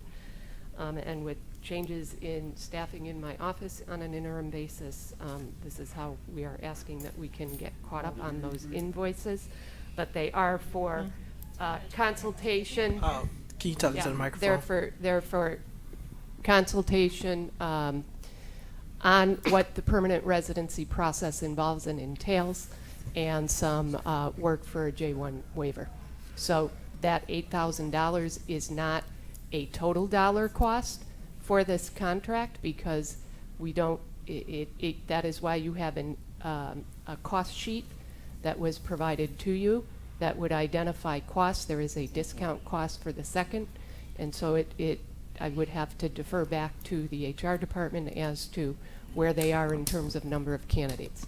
And my response to that is that this should not be before the Board of Education right now until we approve a total cost. Because right now, what it looks like, we're approving a contract with for a lawyer and their associates for $8,000. And if this is not the total cost, we should not be approving this item. Ms. Leguizamo. Thank you, Board President. I agree with Ms. Hannah in regards to holding this over as well. But my main concern about this is actually using Waukegan services, right? I know off of Green Bay, we do have the U.S. Citizenship and Immigration Services application department that's there, and also our HASAS assists with citizenship pathways. And so I just don't know if they help with the transitions between visas and temporary. But I will say, you know, going through the immigration process, it is a very complicated process. And as soon as you do or check one thing the wrong way, that is it. You don't get a do-over. And you definitely want a professional and someone that knows this process and is educated in this immigration process in and out. So having the HR department fill out those paperwork, for me, is not an option that I think that the school district should do. I think that we should counsel with some sort of professional services, but I'd also like to try to keep it in Waukegan, right? I talk a lot about our financial equity within our community and housing a lot of that inside our community. So those are my comments, Board President. So does anybody withdraw their motion? No, I'd like to vote on this, because to me it seems like a very important tool. So again, as the Ms. Hannah, does anybody withdraw their motion? So you say no, Mr. Riddle. Unbelievable. Who else was the second? Was it Ms. Wozniak? I don't Okay, think I don't so. understand how we're voting. I think- on. I think it was the one of them. first. You were the, you made the motion? Do I you was the withdraw first. your motion? I do withdraw. No. So let me find out. Is the board, who's ready to vote? I'm ready to vote. Ready to vote? I'm ready to vote on it. Are you ready to vote, Mr. McBride? No, I'm listening at what Ms. Hannah is saying, and it makes sense to not so much as what Ms. Hannah is saying. I'm listening to what you were saying, and if it's another option, I don't know if you heard of Figueroa, Mr. Figueroa, to go in another direction in terms of looking at proceedings that you're speaking about outside of the attorneys. That's something I think you need to look at. Maybe, and I'm going to say maybe for the near future. You didn't start the process now. But I'm looking at, again, like I say, I always play delicate advocate. I just listen. When we first started off with Ms. Hannah bringing up the issue about, are these teachers certified? Are they going to be equipped enough mentally to be in the science class, the math class, you name a list. Then we went from there all the way to something else. And yeah, and so But and they've thank you. been here for 5 years. Right, we And wouldn't have They've hired been them here if they already. weren't certified. I will also state, you know, we do have teachers that have been in our district that has gone through this same process, and they're still in our district 15 years, right? I've known them for a really long time, and the school district had helped sponsored them, and they are certified teachers. I know quite a few of them, and then a lot of them are at our high school. So, Ms. Wozniak, I didn't know if you were ready to vote or not, because I'm I can willing vote. to hold this over just to kind of give our HR department a little bit more time to consider this. And, I mean, what's another 2 more weeks to just kind of go back to the drawing board? And my biggest issue, okay, in terms of the process about what is going to happen, I have no issue with that. My issue is that we don't have the total amount of this contract that we're getting ready to vote on. So it is 9 o'clock. Do you withdraw your motion, Ms. Leguizamo? Yes. Okay. I withdraw my motion. Do we have a motion? I say yes, but the second person that motion. I'll withdraw it. You withdraw your motion. I would like to request that we look into other options for lawyers. Plus, could you give us a timeline of Filipinos and Spanish?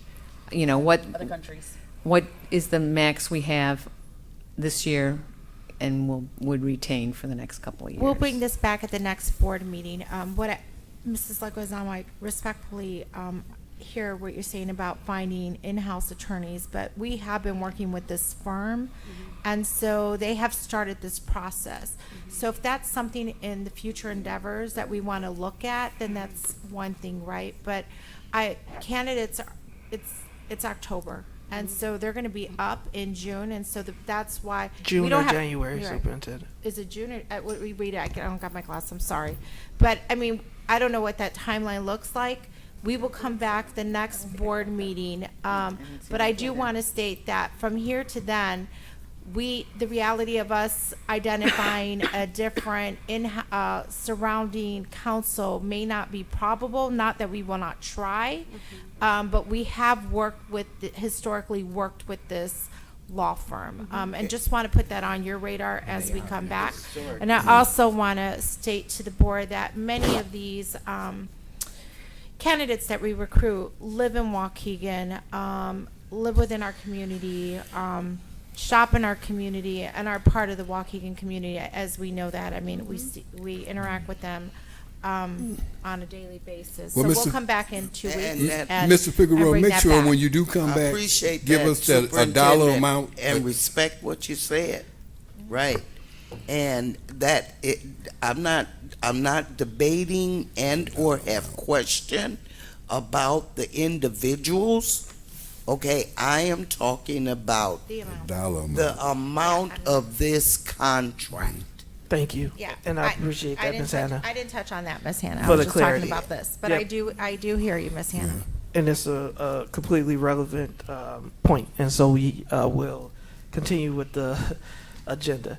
We got item 13. I'm going to ask if we can take those separately. But 13A, personnel for 10/11/2022. It is a recommendation that the Board of Education accept the administration's recommendation to approve the appointments, termination, accept the resignations as found on schedules F988, T304, and L935. I want to separate. So moved. Isn't there one strike taken off there? No. Yeah, I would like to remove or vote separately on the item where there was a job abandonment. Schedule T as in Tom 304. All right, so motion to approve all items except for, Schedule T as in Tom 304. we have a motion. So moved. Motion by Ms. Wozniak. Second. Second by Ms. Leguizamo. Any comments or questions on the motion? Roll call vote. Mr. Riddle, Yes. Ms. Callahan Wozniak, Yes. Mr. McBride, Yes. Ms. Gonzalez, Yes. Ms. Hannah, Yes. Ms. Leguizamo, Yes. President Ewing. Yes. Item approved, motion carries. Then if we can go back to approve, item, read that one more time, Ms. Schedule T is in Tom 304. 304. Do we have a motion? So moved. Motion by Ms. Leguizamo, second was Ms. Wozniak. Any comments or questions on the motion? Roll call vote. Mr. Riddle, Yes. Ms. Callahan Wozniak, Yes. Mr. McBride, Yes. Ms. Gonzalez, Yes. Ms. Hannah, No. Ms. Leguizamo, Yes. President Ewing. Yes, item approved, motion carries. 13B, approval of high school assistant principal benefits. It is a recommendation of the administration that the Board of Education authorize the superintendent to approve TRS markup and board-paid health care contributions for the recently reclassified assistant principal positions at both high school campus, equal to the former high school director positions. So moved. Second. Motion by Mr. Riddle, Second. second by Ms. Wozniak. Any comments or questions on the motion? Just a question, Superintendent, the amount that is here, that is going to be for both, assistant principals? Mr. Moulton? Or how many ever? It's one impacted employees right down at the bottom. 1, 2, 3, 4, 5, 6. 6. Do you see it right at the bottom of it? No, They're you have to listed. She's on the, And on the public. It's on Yeah, the and there were, where? That's our view. Okay, I What? see it That's now, our- because there was no attachment on mine, but. There's no Okay. attachment. We're good.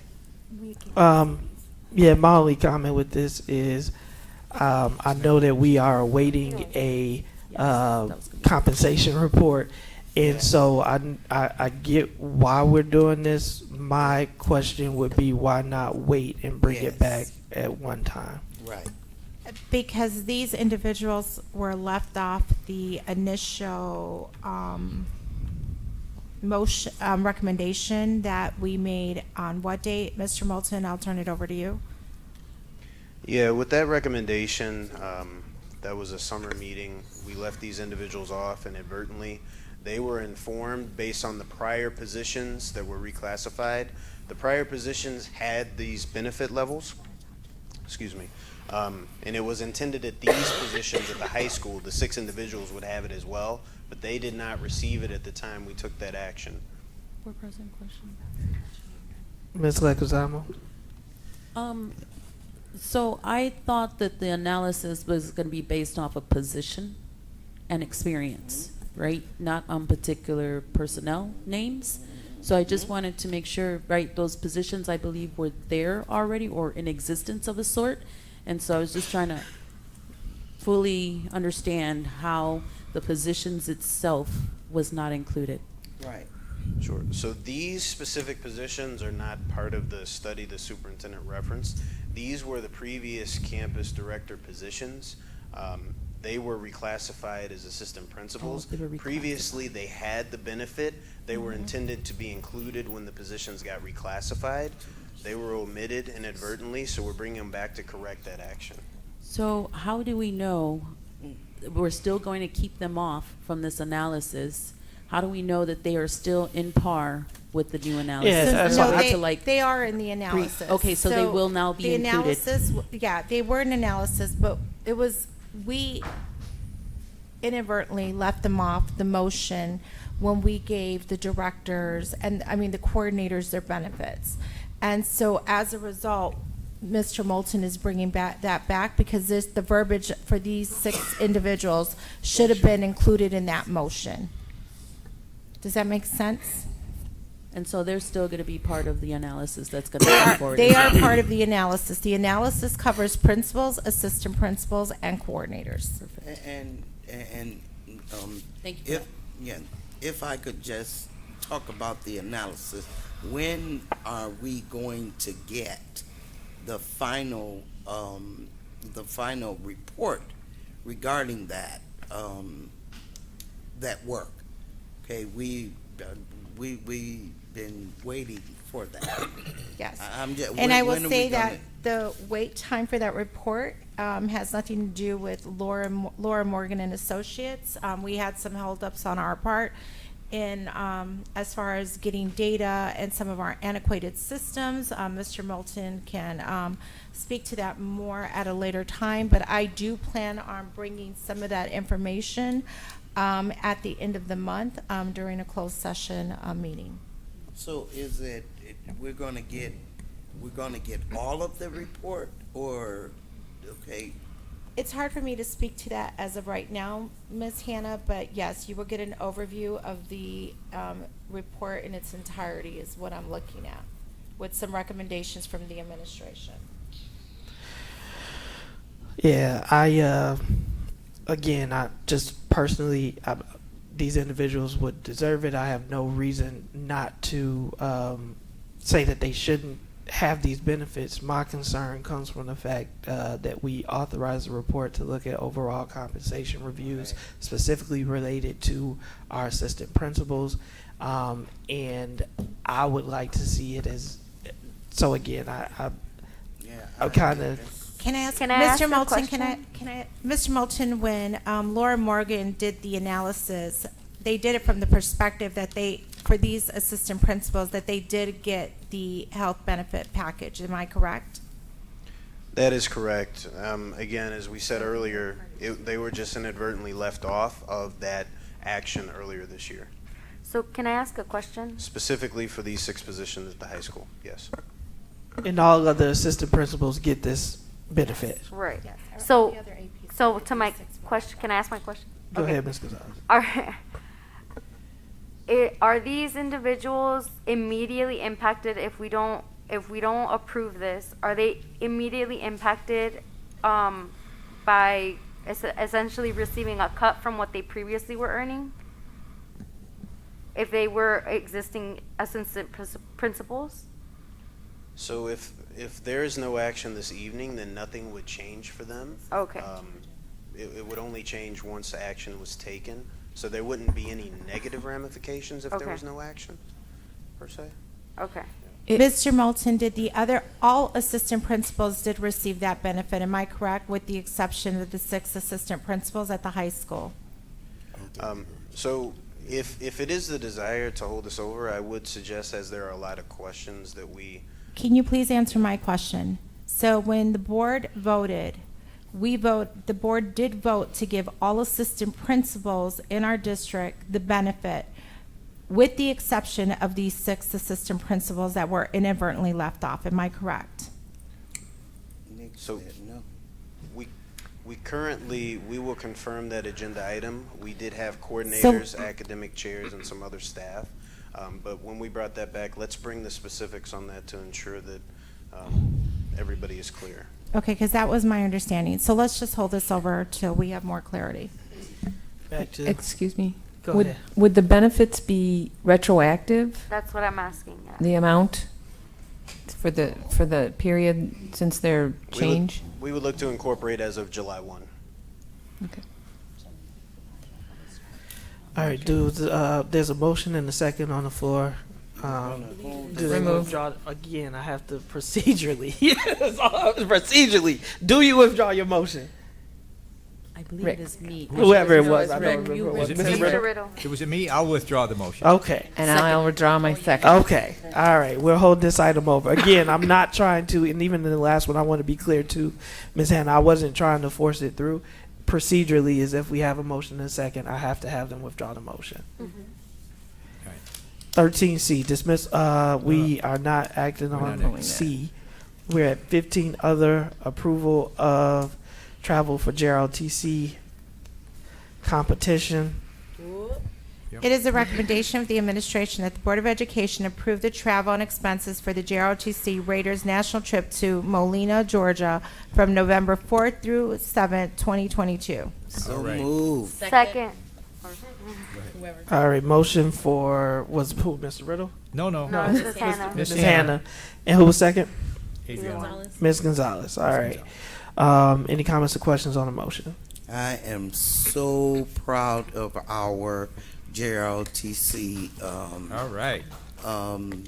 students and how they just keep on going like the Energizer Bunny through these competitions. And this is money well spent on our students. All right. You couldn't do it, Ms. Gonzalez. I have a very dry throat. I'm sorry. No problem. So again, quick comments. Yes, it's, let's go. Oh, so I just wanted to make sure. I think this is the first time they're doing Georgia, or is this the second year they're doing Georgia? First, it is the first year because it's usually Missouri, I believe, the Raiders go and partake in. So I'm really excited. I love watching the Raider games. I remember my kids being in the Raiders, and they would do the rope bridge. If you've ever gone to drill down in my backyard with my two large trees from one side to the other, and that rope bridge is no joke. So best wishes, and bring home the W.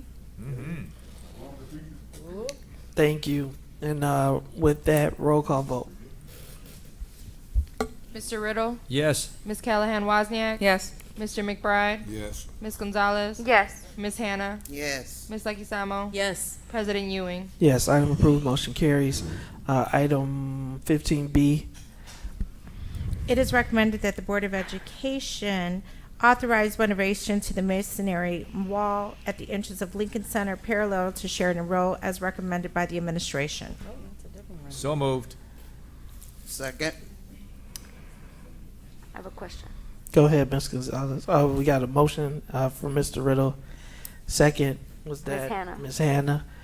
And Ms. Gonzalez, you have a question? Yes, there was someone, and I don't know if every board member received the email, that there was someone who was willing to buy the fence, the fencing. Iron Yeah, I fence, was the Yes. iron curious to part. ask me. Is Yes. that on the table? No. No. No? Okay. To buy the fence. To buy it No. and To buy, take it to down. pay the district money for the fence. For the iron For the fence. run-on. No. Scraps. No? Okay. And That was an I would option. I would like to clarify the narrative in here that the application appears to include the entire property. Yes. No, it doesn't. The application has nothing to do with this building. And whoever put that in the narrative, that is incorrect. The application does not include the entire property. So that was based upon the legal description that was included in the application. So that may not have been the That was intent. just So just a formality, but it had nothing to do. that may not have been your intent, Kathy. They're talking about the black and white of it, Ms. Hannah. So we can review that process, which is separate from what we're being asked to vote on with this tonight. If This is about repairing the wall. Yes, I know. Okay, so then the other thing can be settled or discussed or Yeah, talked because the about. This has nothing to do with application it. had nothing to do with then the it stops. We That don't might follow. not have been the intent, but it doesn't say just the fence. There's gotta be. All right, roll call vote. Question. Oh, sorry, go ahead, Sorry. Ms. So just to be clear then, the options here that are provided in option 1 or 2 in the renderings, does that or does that not extend all the way to the end of the property? Because once again, my concern was making sure that when we utilize this space for student use, that fence that is whatever going to be in that front property extends all the way over to the end of the property for security purposes. Yes, Ms. Leguizamo, the recommendation would be that it extend approximately 500 lineal feet from the north to the south end of the property line. Currently, it does not. And here we have to also choose which option the board is wanting to do. Is that what it is? Because we have option 1, option 2, but those are just.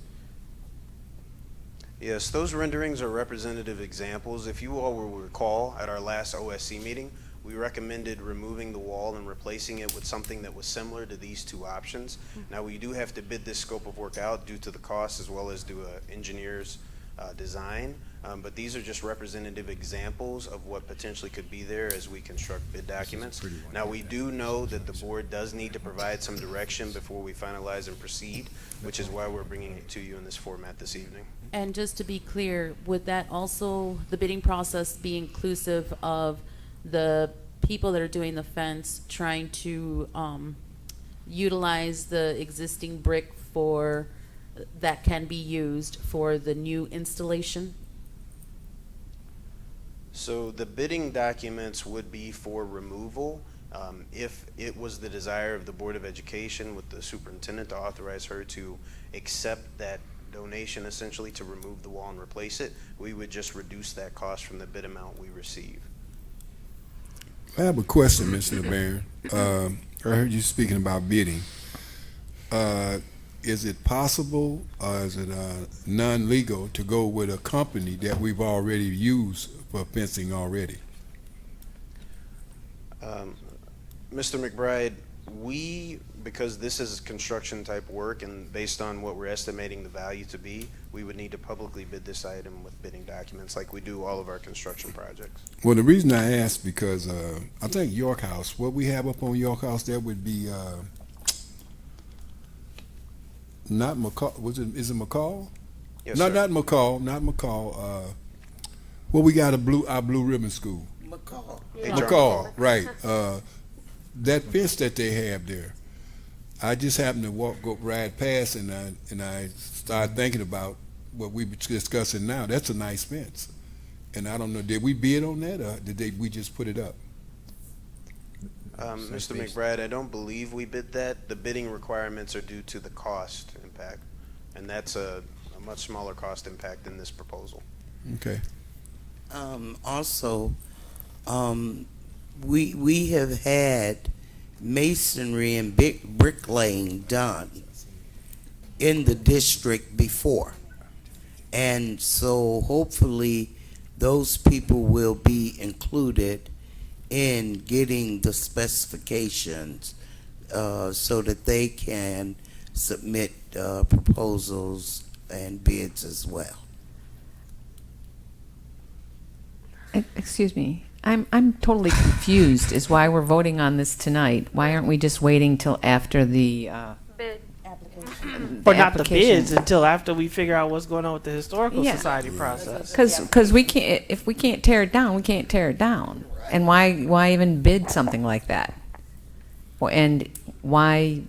They can I mean, application aside, I think maybe bid it out, but I personally don't want the fence. Until we know what we're doing with Again, Lincoln it's not Center, I about don't knowing think the the history, not investment knowing is worth history. it. I don't think the investment is worth it if we don't even know what's going to Yeah, happen with so- the building. Yeah, Well, if so it's if landmark status, we have to keep it. So we are asking the board for direction because if it is the desire of the board that we repair the wall and restore it as is, then that is a different process. Perhaps the application doesn't move forward. Perhaps the commission doesn't have anything to vote on per se.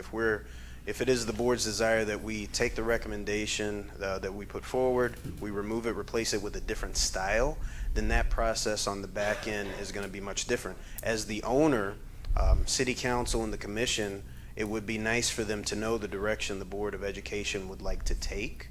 So we're requesting that this evening, one way or the other, before we go down a road of bidding out a project that may not happen. Yeah, and to add on a little bit, 3 houses down on this exact same side of the street, they have exactly what you're proposing, a pillar and a fence, a structure that is similar, and it looks amazing, looks nice, it looks great. And then down the ways we have the park that just has that type of metal type of fencing, as well as other older buildings that have that iron looking fence. So it will definitely blend in well with the community, right? I like the renderings. I'm also like, I'm on the fence about the fence, right? I like the historical aspect. I like saying, oh, this is where this used to be, and this is what this list, you know, I like having those conversations with people that come into our community and, you know, stuff like that. So I understand the historical aspect. I don't know where everybody else lands on this, but I'm kind of on the fence. I personally think we're putting the cart before the horse, that we don't need to make a decision on this until the process is completed. Do we have the date? Can we for tell that? the city that something is occurring and that we need the zoning or the permit to take some part of it down? Is that good enough? Can't do anything. Can't do anything right now. Can't do anything. I mean, right now is the only window where we could actually do something, right? If No. people wanted Well, to. this gives we could. direction. Isn't this But what? Right. To be moralistically, you know, and ethically, we shouldn't, Legally, it right? is No one's going to preservation touch the protect- fence. Not yet. However, Nobody. the city, the zoning, and everyone wants to know what the recommendation of the board is. Right. So we need to come out when LeBaron and Nick are working with different entities. They need to say the board's recommendation is this. And so the administration recommendation to the board is the renderings that you see. And I heard what you said about if we can use a previous bricks, like to build the columns, we're gonna keep all that in mind, right? I don't know what the state of those built bricks are, right? I mean, because they've been there a long time. Right. But whatever It's we various can do, types of but what I bricks. can tell you is, I think you have seen what our operation crew has done across Waukegan. And when they take on a project, they leave it better than it was. And we could just look at Jack Benny, as a testament of the work.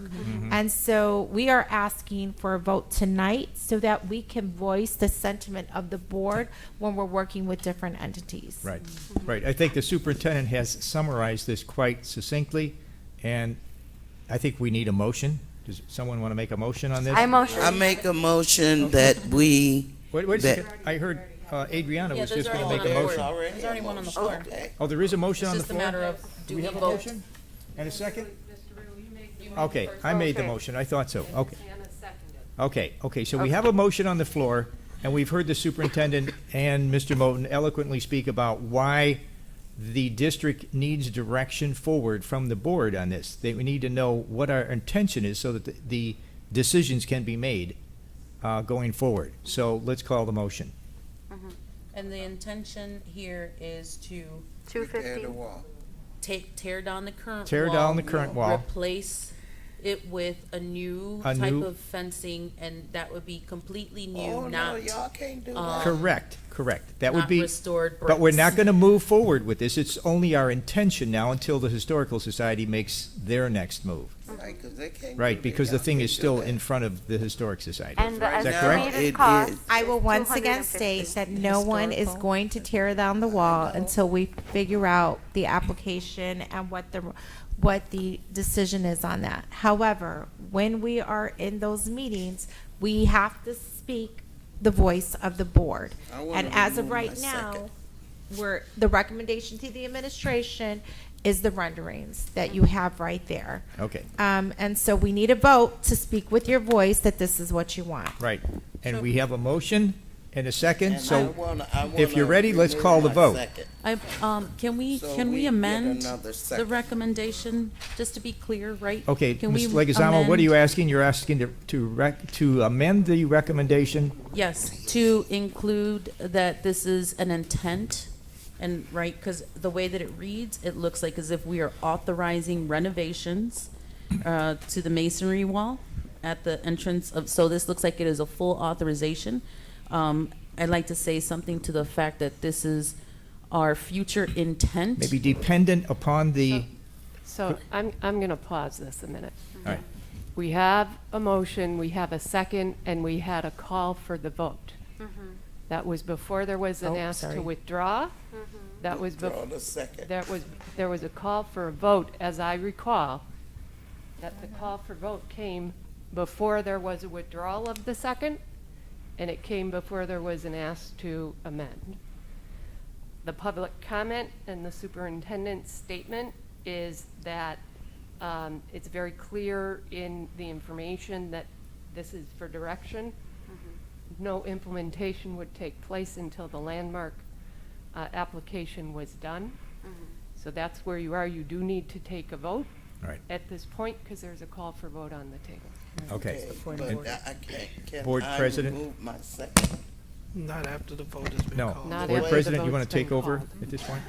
Okay, but it hasn't been called yet. Yeah, there was We a call did for a call it, vote. Yes. Yeah. Mr. Riddle called the vote. Mr. Riddle, Yes. Ms. Callahan Wozniak, No. Mr. McBride, Yes. Ms. Gonzalez, No. Ms. Hannah, No. Ms. Leguizamo. I'm on the fence. I'm on the fence, on the fence. This is for the intent, right? And we're waiting for the application. Otherwise, what, no matter what it is that they, I mean, we have to fix the fence. So whether this is the intent or not, there's gonna be some sort of fixing of the fence, period. Yes. So in the end, it's gonna have to get renovated. Masonry wall, entrance, legal center, as recommended by the administration. It says to remove. No. Yeah, and the option, authorize the option that it includes removal of the existing fence. No. President Ewing. No one is concerned about the cost? Go President ahead, Ewing. Go ahead. On the fence about the fence. I'm sorry, it's not even. I you know, and I It's a like the way 3-3. it looks, you know, and I want the extension, you know, and you know, those are things that I think it's because of the fact that it's pre-application decision right now. I think it's too soon. Is the It says reason the why. entire property. So you're a It's no. not So we that. got 3 Yep. no's, 3 yeses. I'm going to at this point, and I'm sorry, only That's because I 4. need more information. And I'm sorry, superintendent and team. I don't want to talk about this anymore. I say no. And the no for removal and replacement is because I want to let the landmark application status finish. And I get that you guys are looking for the direction to present. I just feel like there's still questions and concerns from the board. So I'm not saying don't bring it back. I'm saying Yeah. that it failed tonight. That's fine, we can fail it, but, so I want to make it very clear. My team now is going to take to City Hall and zoning that we want to keep that fence. So whatever the cost of keeping that fence is, that is what you're incurring tonight. So I want to be very clear. And I'm, That's not our intention. Our intention is to wait for them to make the decision about what we're doing. It's our decision. It but isn't their they're decision. looking for a recommendation from us. That's They're what looking. LeBaron is saying here.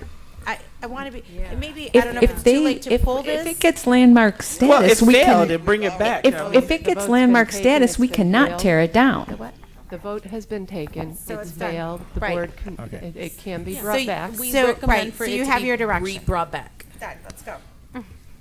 We, I'm not tied to the fence, so whatever you all want. All right, 16A, ratification of first processing October 2022 board bills, manual check request payments, and Old National Bank insurance payments for the period of September 21st, 2022 through October 4th, 2022. It is a recommendation of the administration that the Board of Education ratify the first processing of board bills for October 2022 and manual check request payments and Old National Bank insurance payments for the period of September 21, 2022 through October 4th, 2022. The accounts payable board September 21st, 2022 through October 4th, 2022. Payments total $1,295,644.52. The manual checks request payments for the period of September 21st, 2022 through October 4th, 2022 total $3,588,032.53. The Old National Bank insurance payment for the period of September 21st, 2022 through October 4th, 2022 total $2,079,047.31. I motion to approve the recommendation. Second. Motion by Ms. Gonzalez, second by Mr. Riddle. Any comments, questions? Roll call vote. Mr. Riddle, Yes. Ms. Callahan Wozniak, Yes. Mr. McBride, Yes. Ms. Gonzalez, Yes. Ms. Hannah, Yes. Ms. Leguizamo, yes. President Ewing. All right. President Yes. Ewing. Item approved. Motion carries. If you have it, you can. Okay. So everything else has been presented for information. It's 9:30. The board still has to go back into closed session in order to discuss some pending. Do we have to? Yes. Nope. Nope. We got to go back into closed session. So again, this is going to be common practice for the Board of Ed. So what I'm going to ask is that Can we do board comments really quick or no? if you guys want to, 9:30. I'm telling y'all the ones that tell me you want to get out of here. So I will do for those. Again, I think it's fair. So let's start with comments. Ms. Wozniak. Pasta and Pops happened last week, and it was a wonderful experience, as always. And it was great to be back in person and noshing with everybody. Ms. Leguizamo. Thank you, Board President. I just wanted to put in a plug for this Saturday, Zombie Walk.